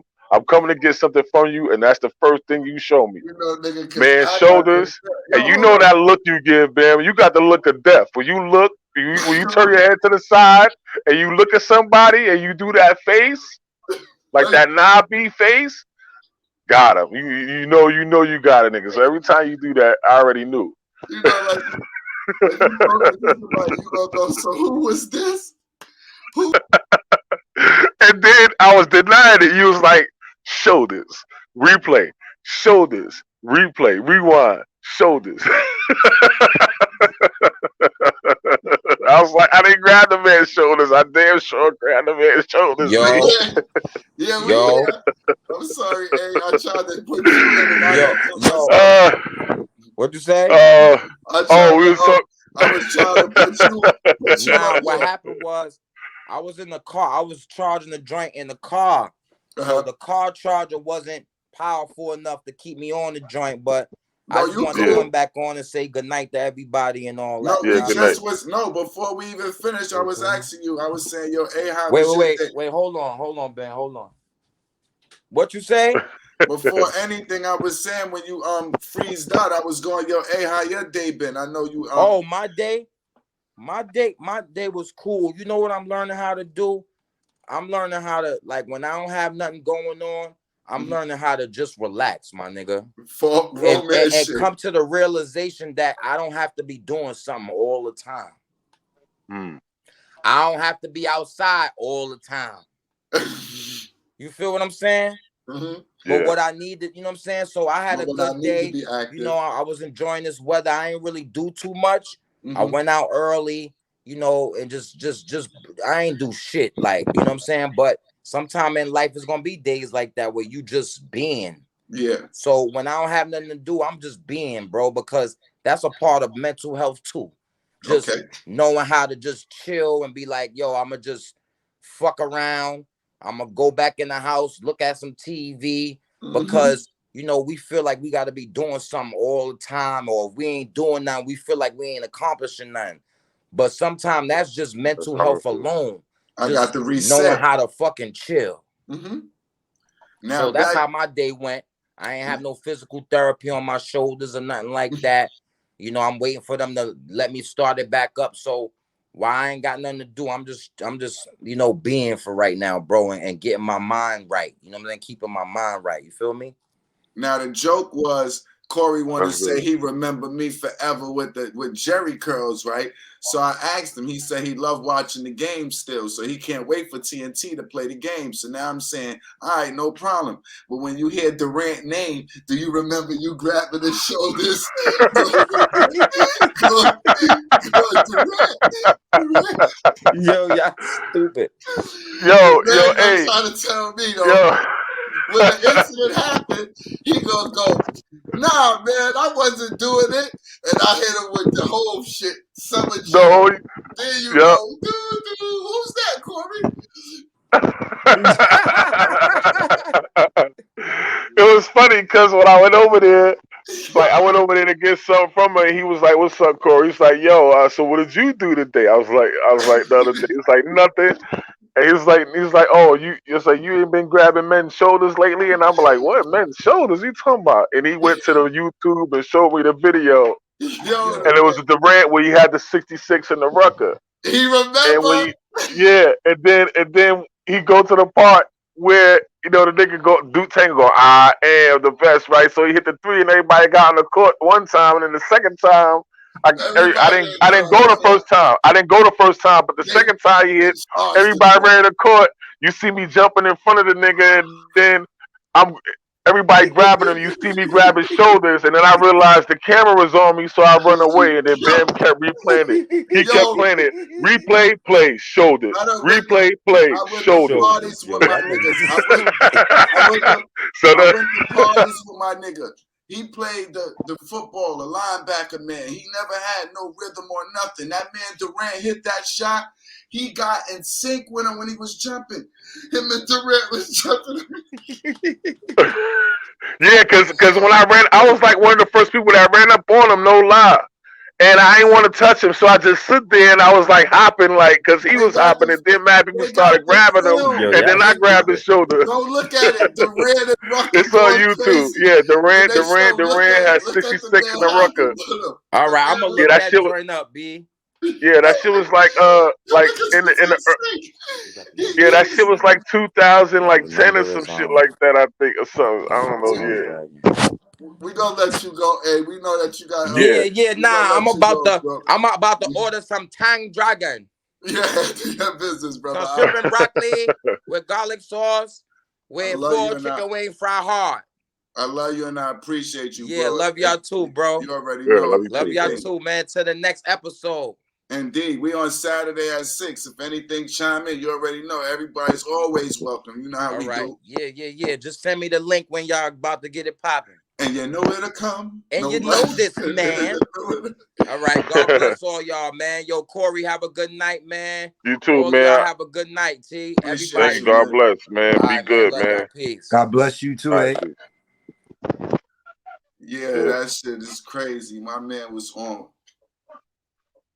They got a bobblehead doll, B, and it gotta come with nigga Durant got a bobblehead doll that come with fan. Hey, they come with the fan on the shoulder, and that's my man Cory.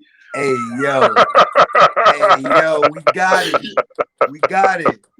That's the next idea. All right, I got some, boy. All right, August. That nigga want to call me. He want to say I got Jerry curls in his mind still. All right, August.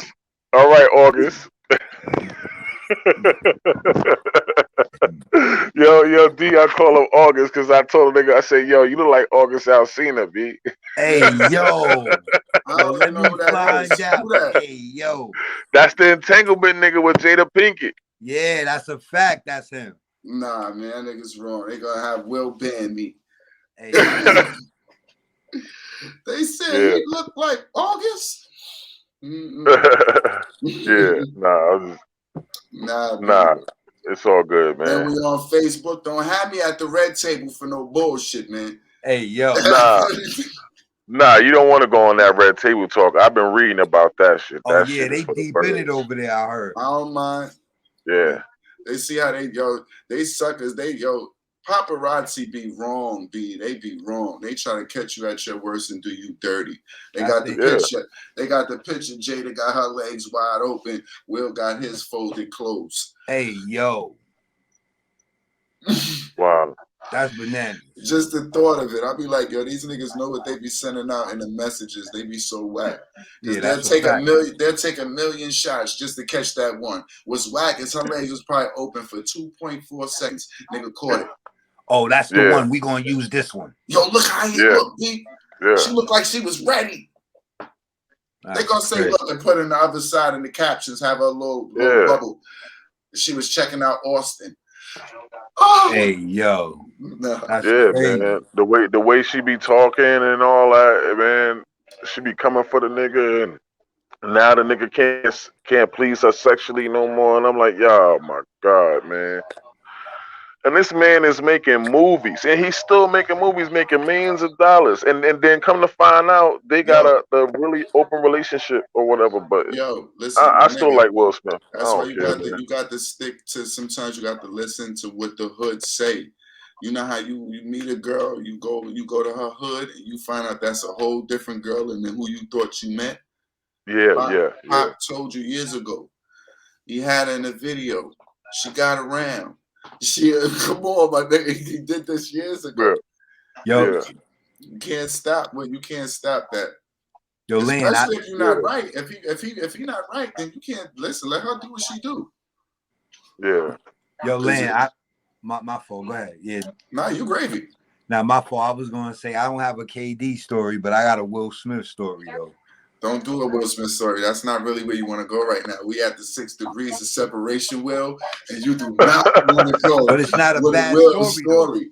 But it's not a bad story. I was just being foolish. yeah. Like I wouldn't even line me up like that. But more or less, it was just my neighbor. You know the building I stayed in out there across the street or whatever, right? Mm-hmm. So my neighbor, he was he had his own art gallery.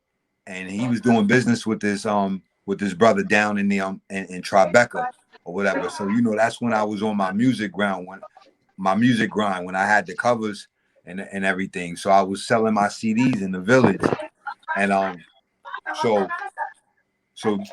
my neighbor called me, and he was like, "Yo, old boy said he could get you signed, he could get you a deal." So I was down. Will Smith was gonna get you a deal. Pardon? Will Smith was gonna get you the deal? Nah, he was talking about dude that he was doing business with at the time, with the art gallery. So he was more or less telling me about him, how he said he could get me signed, get me a deal. So when I got back down, over to the gallery, I was passing out flyers for the next art show. So when I walked in, he was like, "I could get you signed, I could get you a deal. Come here." So I walked behind the desk, and he had his computer and like the Rolodex that you have on your computer with all the names and numbers. So out my peripherals, I'm looking, I see Overbrook Entertainment, but at the end of the day, I don't know. You know what I mean? Hold on. You said that fast. You see what entertainment? Overbrook Entertainment.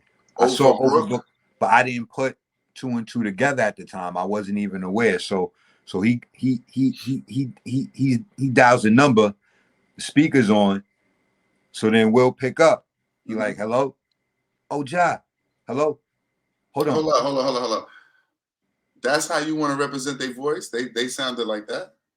All right. Well, at the end of the day, no voices. So more or less what happened was, okay, so Will picked up and he was like, "Hello?" I just did it again. Never mind. So don't worry about it. Yeah, basically that little basic exchange right there, the greeting. And he sang him happy birthday. When he sang dude happy birthday, it was his birthday. When he sang him happy birthday, that's when I knew how tight they were, more or less. So basically, you know, he was breaking down who I was, what's going on. I got, you know, how this new act. And that was like one of the conversations where I first heard press kit or whatever. He was like, you know, who is he? Does he have a press kit? So hold up, could I ask you a question? So you telling me that Will Smith sung happy birthday to this dude? That's a fact. The whole song or the 50 Cent version? Nah, it wasn't the whole song, bro. At the end of the day, it was just on some hello, oh Jai. You know what I'm saying? Because it was Jai's birthday. You know what I mean? And he was like, oh Jai. And that's when he basically sang him happy birthday. But it wasn't the whole rendition, if that's the correct word or whatever. It wasn't the whole rendition. Was it the 50 version? He started off boom, boom. Yeah, nigga. It wasn't. Yeah, nah, nigga. Boom, boom. It wasn't boom. that. We gonna party in that's or the he happy birthday to you. Yeah, something similar. He called him on that. The rendition was something similar to that, Land. It wasn't specific, like not verbatim. Okay, he sang him happy birthday. All right, and then that's when they got into the convo. Whatever, he was asking him who I was. I introduced myself, and at the end he was like, hold on. What did you introduce yourself as? Dbanger? Nah. At that point, I didn't say Dbanger. I said Deion Johnson. I'm sorry, it was just I said two. Deion Johnson. It was just two right there. Yeah, I know. I knew at that point. Now, you asked me though because you know me. You know me. That's why you asked me that. You feel me? But I wasn't on Dbanger mode. I was stuck on my neighbor calling me and telling me what he said, me pulling up, Josh saying what he said, and then now Will's on the speaker. You feel me? So I'm like, yeah, Deion Johnson, you know. So I was in that mode more or less. But yeah, he was like, you know, get everything over to me. My dude is here to pick me up. I gotta go get my BMW. My BMW got broken into. I gotta get it out the shop. You know what I'm saying? And then he was out basically, you know, but that was just basically that was just a, you know, add on to the, it wasn't the KD version. So where did you meet Will? No, I didn't meet him, bro. I told you, dude called him, bro.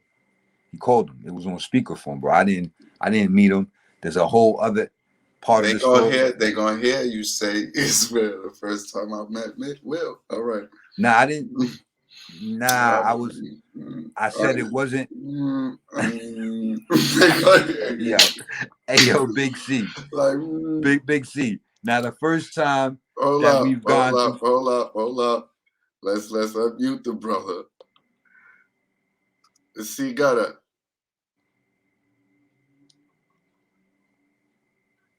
Oh, John, he just left. He must have had technical difficulties. You lucky.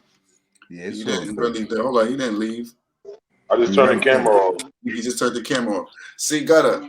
Now, when a man started off the whole conversation, right? Then he said, "Do you want to know the first time I met Will Smith?" Right? Yeah. Nah, hold up.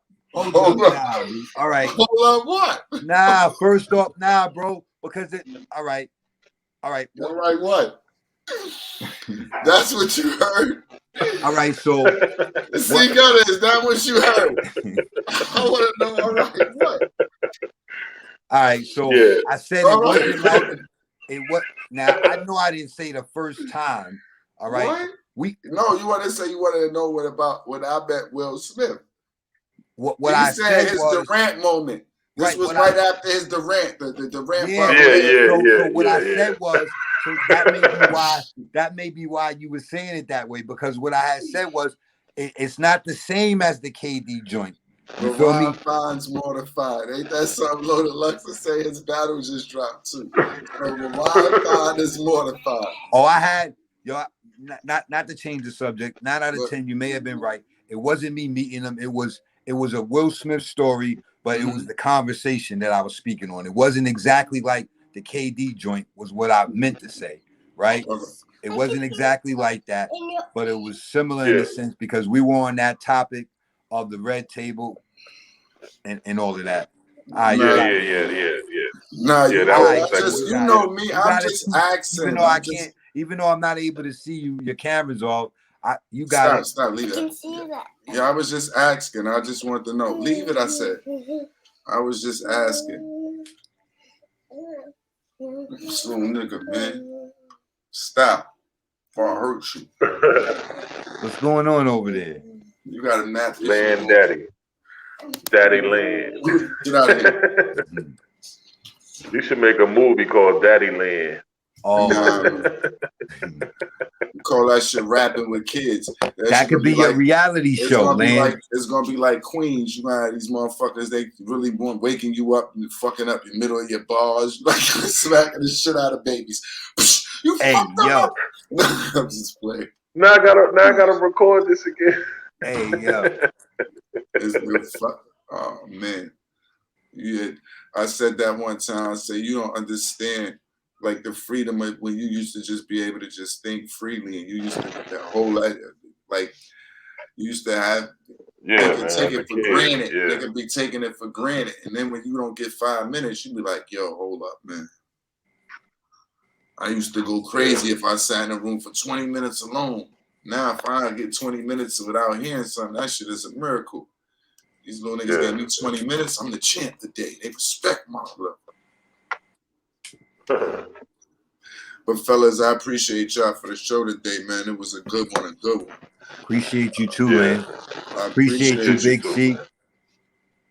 Cory, I appreciate you from the support from the beginning. You know you always chime in on what's going on and you pay attention and make sure you're aware. Yeah, regardless. Even when I see him on the block, he be talking like he going, yo, Bam, when the next time I can pull up at you, where your spot at? You look at this thing, you gonna pull up on me. Like you got to, all right, we gonna pull up.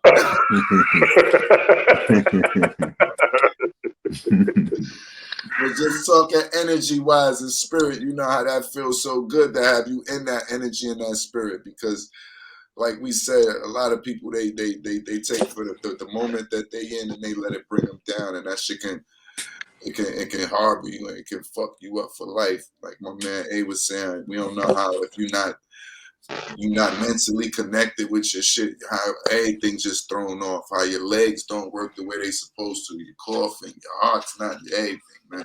Can't digest your food if you eat. So you got to make sure you stay grounded and you release and you let these things out. That's a fact. That's a Snapple fact. Yeah. See, we're about to cut this off. I'm going to let you go so me and Dbanger can end this off and we can go off on a good note. I appreciate you, bro. That didn't mean make all of the funky sound effects now. Don't start DJing. Like, this nigga ain't blind, man. This nigga done went outside to smoke a cigarette. He done took a shit in the episode. He done did everything. Come on, man. Y'all niggas a contract, man. Y'all niggas think y'all slick. Y'all bamboozle on YouTube. We ain't do that shit. We don't see no camera because I was dealing with the nurse. Nah, I'm gonna hold down when you're dealing with the nurse. All right, have a good one, bro. I'm gonna holler at you tomorrow, man. All right, Big C. All right. Banger. What's good, Lane? What could I say, man? How we gonna close this off? Well, more or less, how did you think everything went today?